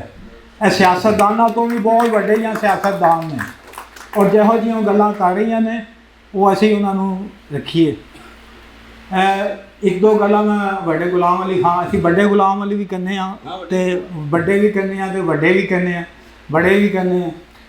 ਇੱਕ ਦੋ ਗੱਲਾਂ ਜਿਹੜੀਆਂ ਨੇ ਉਹ ਮੈਂ ਸੁਣੀ ਹੈ, ਗੱਲ ਪਤਾ ਨਹੀਂ ਸਹੀ ਹੈ ਜਾਂ ਗਲਤ ਹੈ, ਕਿ ਵੱਡੇ ਗੁਲਾਮ ਅਲੀ ਖਾਂ ਨੇ ਕਿਹਾ ਕਿ ਜੇ ਸਾਡੇ ਮੁਲਕਾਂ ਦੇ ਲੋਕ ਸੰਗੀਤ ਜਾਣਦੇ ਹੁੰਦੇ, ਪੱਕੇ ਰਾਗ ਤੋਂ ਜਾਣੂ ਹੁੰਦੇ, ਸਾਨੂੰ ਇਹਨਾਂ ਦਾ ਰਾਗਾਂ ਸੁਣਨ ਦਾ ਸ਼ੌਕ ਹੁੰਦਾ ਤੇ 47 ਦੀ ਵੰਡ ਵਿੱਚ ਇੰਨਾ ਕਤਲੇਆਮ ਨਹੀਂ ਹੋਣਾ ਸੀ। ਫਿਰ ਇੱਕ ਗੱਲ ਹੋਰ ਹੈ ਕਿ ਇੱਕ ਦਫਾ ਉਹ ਬੈਠੇ ਸਨ, ਇਹਦੇ ਮਜ਼ਮੂਨ 'ਚ ਉਹਨੇ ਨਹੀਂ ਲਿਖਿਆ ਬਲਵੰਤ ਗਾਰਗੀ ਨੇ, ਤੇ ਅਜ਼ਾਨ ਹੋ ਰਹੀ ਸੀ। ਕੋਈ ਬਹੁਤ ਹੀ ਬੇਸੁਰਾ ਮੌਲਵੀ ਅਜ਼ਾਨ ਪੜ੍ਹ ਰਿਹਾ ਸੀ ਤੇ ਖਾਨ ਸਾਹਿਬ ਨੂੰ ਕਹਿੰਦੇ, ਖਾਨ ਸਾਹਿਬ ਨੇ ਸੁਣ ਲਈ ਅਜ਼ਾਨ। ਫਿਰ ਖਾਨ ਸਾਹਿਬ ਨੇ ਪਤਾ ਨਹੀਂ ਕਿਹੜਾ ਰਾਗ, ਭੈਰਵੀ ਰਾਗ, ਦਰਬਾਰੀ ਜਾਂ ਪਹਾੜੀ, ਪਤਾ ਨਹੀਂ ਕਿਹੜੇ ਰਾਗ 'ਚ, ਕਹਿੰਦੇ ਨੇ ਆਪ ਨੇ ਅਜ਼ਾਨ ਵੀ ਪੜ੍ਹੀ ਸੀ ਕਿਸੇ ਰਾਗ ਦੇ ਵਿੱਚ, ਖਾਨ ਸਾਹਿਬ ਨੇ, ਕਿ ਇੰਝ ਦੇਈ ਦੀ ਅਜ਼ਾਨ। ਜਿਹੜੇ ਬੰਦੇ ਇੱਥੋਂ ਗਏ, ਅਮਰਤਾ ਪ੍ਰੀਤਮ ਵੈਸੇ ਚਲੀ ਗਈ ਸੀ ਪਾਰਟੀਸ਼ਨ, ਜਿਹੜੇ ਮਜਬੂਰ ਹੋ ਕੇ ਬੰਦੇ ਗਏ, ਇੱਕ ਸਾਹਲ ਲੁਧਿਆਣਵੀ ਸੀ, ਬੜੇ ਗੁਲਾਮ ਅਲੀ ਸੀ ਤੇ ਕੁਰਤੁਲ ਐਨ ਹੈਦਰ ਸੀ। ਇਹ ਤਿੰਨੇ ਹੀ ਬੰਦੇ ਗਏ, ਬਚ ਗਏ ਔਰ ਉਹਨਾਂ ਨੇ ਬੜਾ ਸ਼ਾਨਦਾਰ ਜ਼ਿੰਦਗੀਆਂ ਗੁਜ਼ਾਰੀਆਂ ਔਰ ਆਪਣਾ ਫਨ ਦਿਖਾਇਆ, ਕਲਾ ਦਿਖਾਈ। ਇੱਕ ਬੰਦਾ ਵਾਪਸ ਆ ਗਿਆ, ਉਹ ਆਇਆ ਔਰ ਆ ਕੇ ਉਹ ਮਰ ਗਿਆ। ਉਹਦਾ ਨਾਂ ਸਾਦਤ ਹਸਨ ਮੰਟੋ ਸੀ। ਜੇ ਉਹ ਨਾ ਆਉਂਦਾ, ਜੇ ਉਹ ਬੰਬਈ ਰਹਿੰਦਾ, ਪਤਾ ਨਹੀਂ ਉਹਨੇ ਕਿੰਨਾ ਲਿਖਣਾ ਸੀ ਤੇ ਕਿੰਨਾ ਉਹਨੇ ਹਯਾਤੀ ਮਾਣਨੀ ਸੀ। ਇਹ ਅਸੀਂ ਆਪਣੇ ਬੰਦਿਆਂ ਨਾਲ ਕੀਤਾ ਤੇ ਜਿਹੜੇ ਚਲੇ ਗਏ ਉਹ ਉਹਨਾਂ ਦੀ ਕਹਾਣੀ ਹੈ। ਬਲਵੰਤ ਗਾਰਗੀ ਜਿਹੜਾ ਹੈ ਇੱਕ ਕਮਾਲ ਦਾ ਇੱਕ ਰਾਈਟਰ ਹੈ। ਮੈਨੂੰ ਬਾਈ ਚਾਂਸ ਹੀ ਅਫਸਰ ਸਾਹਿਬ ਨੇ ਪ੍ਰੋਗਰਾਮ ਰੱਖਿਆ ਤੇ ਉਹ ਮੇਰਾ ਫੇਵਰਟ ਰਾਈਟਰ ਹੈ। ਉਹਨੂੰ ਪੜ੍ਹਿਆ ਸੀ ਬਹੁਤ। ਉਹਨੇ 4 ਵਿਸ਼ੇ ਬਾਰੇ ਲਿਖਿਆ ਹੈ। ਇੱਕ ਤੇ ਉਹਦੀਆਂ ਕਹਾਣੀਆਂ ਨੇ, ਇੱਕ ਉਹਦੇ ਮੁਹਾਂਦਰੇ ਨੇ, ਫਿਰ ਉਹਨੇ ਹੱਡਬੀਤੀਆਂ ਆਪਣੀ ਜੀਵਨੀਆਂ ਲਿਖੀਆਂ ਨੇ ਔਰ ਆਖਰ 'ਤੇ ਡਰਾਮਾ। ਬੇਸਿਕਲੀ ਉਹ ਥੀਏਟਰ ਦਾ ਬੰਦਾ ਸੀ ਔਰ ਚੰਡੀਗੜ੍ਹ 'ਚ ਜਦੋਂ ਪੰਜਾਬ ਯੂਨੀਵਰਸਿਟੀ ਬਣੀ ਹੈ ਤੇ ਥੀਏਟਰ ਡਿਪਾਰਟਮੈਂਟ ਜਿਹੜਾ ਹੈ ਉਹਨੇ ਬਣਾਇਆ ਸੀ। ਜਿਹੜੀਆਂ ਉਹਨੇ ਜੀਵਨੀਆਂ ਲਿਖੀਆਂ ਨੇ, ਇੱਕ ਨੰਗੀ ਧੁੱਪ ਹੈ ਤੇ ਇੱਕ ਦੂਸਰੇ ਦਾ ਨਾਂ ਹੈ ਕਾਸ਼ਨੀ ਵਿਹੜਾ। 80 ਦੇ ਵਿੱਚ ਜਦੋਂ 80-90 'ਚ ਮੈਂ ਗੁਰਮੁਖੀ ਸਿੱਖੀ ਤੇ ਆਸਫ ਰਜ਼ਾ ਕੋਲ ਮੈਂ ਇੱਕ ਦਫਾ ਫੋਟੋ ਕਾਪੀ ਦੇਖੀ ਨੰਗੀ ਧੁੱਪ ਦੀ। ਉਹਨੇ ਮੈਨੂੰ ਦੂਰੋਂ ਹੀ ਦਿਖਾਈ, ਹੱਥ ਵੀ ਨਹੀਂ ਲਾਉਣ ਦਿੱਤਾ। ਕਹਿੰਦਾ ਨੰਗੀ ਧੁੱਪ ਹੈਗੀ ਹੈ, ਬਲਵੰਤ ਗਾਰਗੀ ਦੀ ਕਿਤਾਬ ਹੈ, ਛਾਪਣੀ ਚਾਹੀਦੀ। ਮੈਂ ਕਿਹਾ ਪਹਿਲੇ ਪੜ੍ਹਾ ਤੇ ਸਹੀ। ਕਹਿੰਦਾ ਨਹੀਂ ਦੇਣੀ, ਤੈਨੂੰ ਦੇਣੀ ਨਹੀਂ। ਮੈਂ ਕਿਹਾ ਯਾਰ ਕਹਿੰਦੇ ਨਹੀਂ ਤੂੰ ਨਹੀਂ, ਫਿਰ ਵਾਪਸ ਨਹੀਂ ਕਰੇਗਾ। ਬਹਰਹਾਲ ਉਹਨੇ ਨਹੀਂ ਦਿੱਤੀ। ਫਿਰ ਨਰੂਪਮਾ ਦੱਤ ਹੁੰਦੇ ਨੇ ਉੱਥੇ ਚੰਡੀਗੜ੍ਹ ਦੇ ਵਿੱਚ, ਅਫਸਰ ਸਾਹਿਬ ਵੀ ਜਾਣਦਾ, ਉਹ ਸਾਡੇ ਦੋਸਤ ਬਣੇ। ਉਹ ਫਖਰਜਮਾਨ ਦੀ ਕਾਨਫਰੰਸ 'ਚ ਆਏ 2005 ਵਿੱਚ ਤੇ ਫਿਰ ਬਲਵੰਤ ਗਾਰਗੀ ਦੀਆਂ ਅਸੀਂ ਕਿਤਾਬਾਂ ਜਿਹੜੀਆਂ ਨੇ ਉਹ ਪੜ੍ਹੀਆਂ। ਬਲਵੰਤ ਗਾਰਗੀ ਦਾ ਜਿਵੇਂ ਮੁਹਾਂਦਰਾ ਹੈ, ਉਹਨਾਂ ਨੇ ਮੁਹਾਂਦਰੇ ਦੀਆਂ 4 ਕਿਤਾਬਾਂ ਲਿਖੀਆਂ ਨੇ। ਨਿੰਮ ਦੇ ਪੱਤੇ ਸੀ, ਦੂਸਰੀ ਕਿਤਾਬ ਸੀ ਉਹਨਾਂ ਦੀ ਸੁਰਮੇ ਵਾਲੀ ਅੱਖ, ਤੀਸਰੀ ਸੀ ਕੋੜੀਆਂ ਵਾਲਾ ਸੱਪ ਤੇ ਚੌਥੀ ਸੀ ਮੇਰਾ ਖਿਆਲ ਹੈ ਹਸੀਨ ਚਿਹਰੇ। ਆਖਰੀ ਜਿਹੜਾ ਉਹਨਾਂ ਨੇ ਮੁਹਾਂਦਰਾ ਲਿਖਿਆ ਉਹ ਪਾਪਾ ਪ੍ਰੀਤਮ ਸਿੰਘ ਦਾ ਸੀ। 56 'ਚ ਉਹਨਾਂ ਨੇ ਲਿਖਣੇ ਸ਼ੁਰੂ ਕੀਤੇ ਮੁਹਾਂਦਰੇ ਤੇ 90 ਤੱਕ ਉਹ ਤਕਰੀਬਨ ਲਿਖਦੇ ਰਹੇ। ਜਦੋਂ ਪਹਿਲੀ ਕਿਤਾਬ ਉਹ ਨੀਮ ਦੇ ਪੱਤੇ ਛਪਵਾ ਰਹੇ ਸਨ, ਨੀਮ ਦੇ ਪੱਤੇ ਤੇ ਉਹਨਾਂ ਨੇ ਇੱਕ ਮੁਹਾਂਦਰਾ ਲਿਖਿਆ ਸੀ ਸੰਤ ਸਿੰਘ ਸੇਖੂ ਬਾਰੇ। ਸੇਖੂ ਜਿਹੜਾ ਬਹੁਤ ਵੱਡਾ ਨਾਂ ਸੀ, ਮਾਰਕਸਿਸਟ ਸੀ, ਕਹਾਣੀਕਾਰ ਸੀ, ਥੀਏਟਰ ਦਾ ਵੀ ਬੰਦਾ ਸੀ। ਹੀਰ ਦਾ ਉਹਨੇ ਇੰਗਲਿਸ਼ ਟਰਾਂਸਲੇਸ਼ਨ ਵੀ ਕੀਤਾ। ਬਾਬਾ ਬੋੜ ਵੀ ਕਹਿੰਦੇ। ਸੰਤ ਸਿੰਘ ਸੇਖੂ ਨੇ ਉਹਨੂੰ ਨੋਟਿਸ ਕਰ ਦਿੱਤਾ ਬਲਵੰਤ ਗਾਰਗੀ ਨੂੰ ਕਿ ਤੂੰ ਮੇਰਾ ਮੁਹਾਂਦਰਾ ਨਹੀਂ ਛਾਪਣਾ। ਇਹ ਬੜਾ ਪਰੇਸ਼ਾਨ ਹੋਇਆ ਬਲਵੰਤ ਗਾਰਗੀ। ਨੱਠਾ ਪ੍ਰੈਸ ਗਿਆ, ਨਵਯੁੱਗ ਵਾਲੇ ਛਾਪ ਰਹੇ ਸਨ। ਉਹ ਪ੍ਰੈਸ ਗਿਆ, 100 ਕਿਤਾਬਾਂ ਛਪ ਚੁੱਕੀਆਂ ਸੀ, ਇਹਨੇ ਬਾਕੀ ਰੋਕ ਲਈਆਂ। ਉਹਦੇ ਵਿੱਚੋਂ ਵੀ ਉਹਦਾ ਲੇਖ ਕੱਢ ਦਿੱਤਾ ਸੰਤ ਸਿੰਘ ਸੇਖੂ ਦਾ, ਤੇ ਉਹਦੇ ਲੇਖ ਦੇ ਬਗੈਰ ਕਿਤਾਬ ਛਾਪ ਦਿੱਤੀ। ਜਦੋਂ ਕਿਤਾਬ ਛਪ ਕੇ ਆਈ, ਸੰਤ ਸਿੰਘ ਸੇਖੂ ਨੇ ਦੇਖੀ ਕਿਤਾਬ ਤੇ ਉਹਦਾ ਮੁਹਾਂਦਰਾ ਨਹੀਂ ਹੈਗਾ ਸੀ। ਉਹਨੂੰ ਤਾਂ ਇੱਕਦਮ ਹੌਲ ਪੈ ਗਿਆ ਉਹਨੂੰ। ਉਹ ਕਹਿੰਦਾ ਮੈਂ ਤਾਂ ਯਾਰ ਮਜ਼ਾਕ ਕਰ ਰਿਹਾ ਸੀ, ਮੈਂ ਤਾਂ ਇਹ ਕਰ ਰਿਹਾ ਸੀ। ਉਹ ਇੱਕ ਦਿਨ ਕਹਿੰਦਾ ਮੇਰੇ ਘਰ ਆਇਆ ਸੰਤ ਸਿੰਘ ਸੇਖੂ, ਦਿੱਲੀ 'ਚ ਮੈਂ ਰਹਿ ਰਿਹਾ ਸਾਂ, ਲਿਫਾਫਾ ਫੜਿਆ ਉਹਨੇ, ਕਹਿੰਦਾ ਯਾਰ ਤੂੰ ਮੇਰਾ ਮੁਹਾਂਦਰਾ ਛਾਪਣਾ ਹੈ। ਫਿਰ ਇਹਨੇ ਜਦੋਂ ਦੂਜਾ ਜਿਹੜੀ ਹੈ ਸੀ ਆਪਣੇ ਸੁਰਮੇ ਵਾਲੀ ਅੱਖ, ਨਹੀਂ ਸੁਰਮੇ ਵਾਲੀ ਅੱਖ ਦੇ ਵਿੱਚ ਫਿਰ ਉਹ ਸੰਤ ਸਿੰਘ ਸੇਖੂ ਦਾ ਨੇ ਮੁਹਾਂਦਰਾ ਛਾਪਿਆ। ਬਲਵੰਤ ਗਾਰਗੀ 1916 ਦੇ ਵਿੱਚ ਬਠਿੰਡੇ ਦੇ ਵਿੱਚ ਜੰਮਿਆ ਸੀ। ਬਠਿੰਡੇ ਦਾ ਉਹ ਜੰਮਪਲ ਸੀ। ਜਿਹੜੇ ਸਾਡੇ ਪੁਰਾਣੇ ਬੰਦੇ ਨੇ, ਇਕਬਾਲ ਕੈਸਰ ਹੋਇਆ ਜਾਂ ਮੈਂ ਹੋਇਆ, ਸਾਨੂੰ ਪਤਾ ਕਿ ਬਠਿੰਡਾ ਕੀ ਹੈ। ਇੱਕ ਵਾਇਆ ਬਠਿੰਡਾ ਬੜੀ ਗੱਲ ਹੁੰਦੀ ਸੀ ਇੱਥੇ ਕਿ ਜਿਹੜੇ ਬੰਦੇ ਮੁਨਸ਼ੀ ਫਾਜ਼ਲ ਕਰਦੇ ਸੀ ਪੰਜਾਬੀ ਵਿੱਚ, ਉਰਦੂ 'ਚ, ਫਾਰਸੀ 'ਚ, ਜੇ ਅੰਗਰੇਜ਼ੀ ਦਾ ਇਮਤਿਹਾਨ ਪਾਸ ਕਰ ਲੈਣ ਤਾਂ ਉਹਨਾਂ ਨੂੰ BA ਦੀ ਡਿਗਰੀ ਮਿਲ ਜਾਂਦੀ ਸੀ। ਲੇਕਿਨ ਕਹਿੰਦੇ ਸੀ ਇਹਨੇ ਵਾਇਆ ਬਠਿੰਡਾ ਕੀਤਾ BA।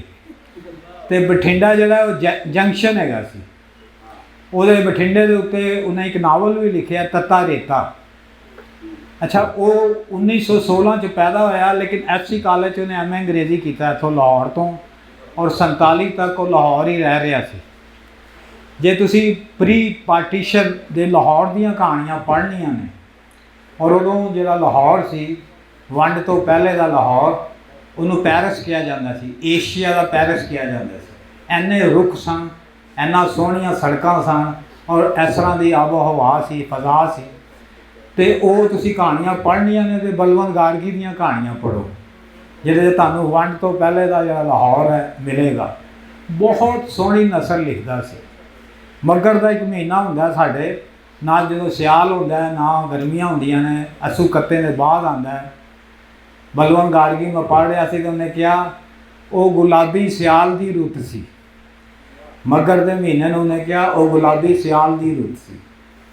ਅਤੇ ਉਹਨੇ ਜਿਹੜੇ ਮੁਹਾਂਦਰੇ ਲਿਖੇ ਨੇ, ਨਾ ਉਹ ਜਿਹੇ ਕੋਈ ਮੁਹਾਂਦਰੇ ਪਹਿਲੇ ਕਦੀ ਕਿਸੇ ਨੇ ਲਿਖੇ, ਨਾ ਕਦੀ ਕੋਈ ਲਿਖ ਸਕੇਗਾ।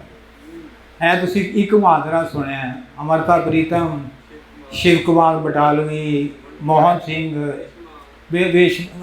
ਸਾਡੇ ਪਾਸੇ ਦੇ ਦੋ ਹੀ ਨੇ, ਇੱਕ ਰੇਸ਼ਮਾ ਦੇ ਇੱਕ ਸਾਦਤ ਹਸਨ ਮੰਟੋ, ਨੂਰਜਹਾਂ, ਹਾਂ ਅੱਛਾ ਨੂਰਜਹਾਂ ਵੀ ਹੈ। ਅਤੇ ਥੀਏਟਰ ਜਿਹੜਾ ਹੈ, ਥੀਏਟਰ ਦੇ ਬਹੁਤ ਜ਼ਬਰਦਸਤ ਆਦਮੀ ਸੀ। ਥੀਏਟਰ ਦੇ ਉੱਤੇ 3-3, 4-4 ਸਾਲ ਉਹਦੇ ਪਲੇ ਚੱਲਦੇ ਰਹੇ ਨੇ ਮਾਸਕੋ ਦੇ ਵਿੱਚ, ਹਿੰਦੁਸਤਾਨ ਦੇ ਵਿੱਚ, ਅਮਰੀਕਾ ਦੇ ਵਿੱਚ ਵੀ। ਬਹੁਤ ਸ਼ਾਨਦਾਰ ਬੰਦਾ ਸੀ, ਬਹੁਤ ਸ਼ਾਨਦਾਰ ਉਹਨੇ ਜ਼ਿੰਦਗੀ ਵੀ ਗੁਜ਼ਾਰੀ ਉਹਨੇ। ਔਰ ਜਿਹੜੀਆਂ ਉਹਨੇ ਆਪਣੇ ਬਾਇਓਗ੍ਰਾਫੀ ਲਿਖੀਆਂ ਨੇ, ਖਾਸ ਤੌਰ 'ਤੇ ਨੰਗੀ ਧੁੱਪ ਔਰ ਕਾਸ਼ਨੀ ਵੇਲਾ, ਉਹਦੇ ਜਿਸ ਤਰ੍ਹਾਂ ਬੋਲਡ ਹੋ ਕੇ ਉਹਨੇ ਲਿਖਿਆ ਹੈ, ਉਹ ਇੱਕ ਉਹਨੇ ਨਵਾਂ ਰੰਗ ਦਿੱਤਾ ਹੈ ਸਾਡੀ ਨਸਲ ਨੂੰ। ਆਖਰੀ ਵੇਲੇ ਦੇ ਵਿੱਚ ਬਲਵੰਤ ਗਾਰਗੀ ਨੂੰ ਐਲਜ਼ਾਈਮਰ ਹੋ ਗਿਆ ਸੀ, ਉਹਦੀ ਯਾਦਦਾਸ਼ਤ ਖਤਮ ਹੋ ਗਈ ਸੀ। ਲੇਕਿਨ ਉਸ ਤੋਂ ਪਹਿਲੇ ਉਹ ਕਹਿ ਗਿਆ ਸੀ ਕਿ ਤੁਸੀਂ ਮੇਰੀ ਸੁਆਹ ਬਠਿੰਡੇ ਲੈ ਕੇ ਜਾਣਾ। ਜਿਸ ਦਿਨ ਉਹਦੀ ਸੁਆਹ ਬਠਿੰਡੇ ਆਈ, ਪੂਰਾ ਬਠਿੰਡਾ ਸ਼ਹਿਰ ਰੇਲਵੇ ਸਟੇਸ਼ਨ 'ਤੇ ਉਹਦੀ ਸੁਆਹ ਨੂੰ ਉਡੀਕ ਰਿਹਾ ਸੀ। ਬਠਿੰਡੇ ਲਈ ਉਹ ਜਿਉਇਆ ਅਤੇ ਬਠਿੰਡੇ ਨੇ ਉਹਨੂੰ ਮਾਣ ਦਿੱਤਾ। ਬਲਵੰਤ ਗਾਰਗੀ ਦੀ ਜਿਹੜੇ ਦੇਣ ਹੈ ਪੰਜਾਬੀ ਨਸਲ ਨੂੰ ਹਰ ਸ਼ਹਿਰ ਦੇ ਵਿੱਚ, ਉਹ ਸਦਾ ਯਾਦਗਾਰ। ਬਹੁਤ ਸ਼ੁਕਰੀਆ।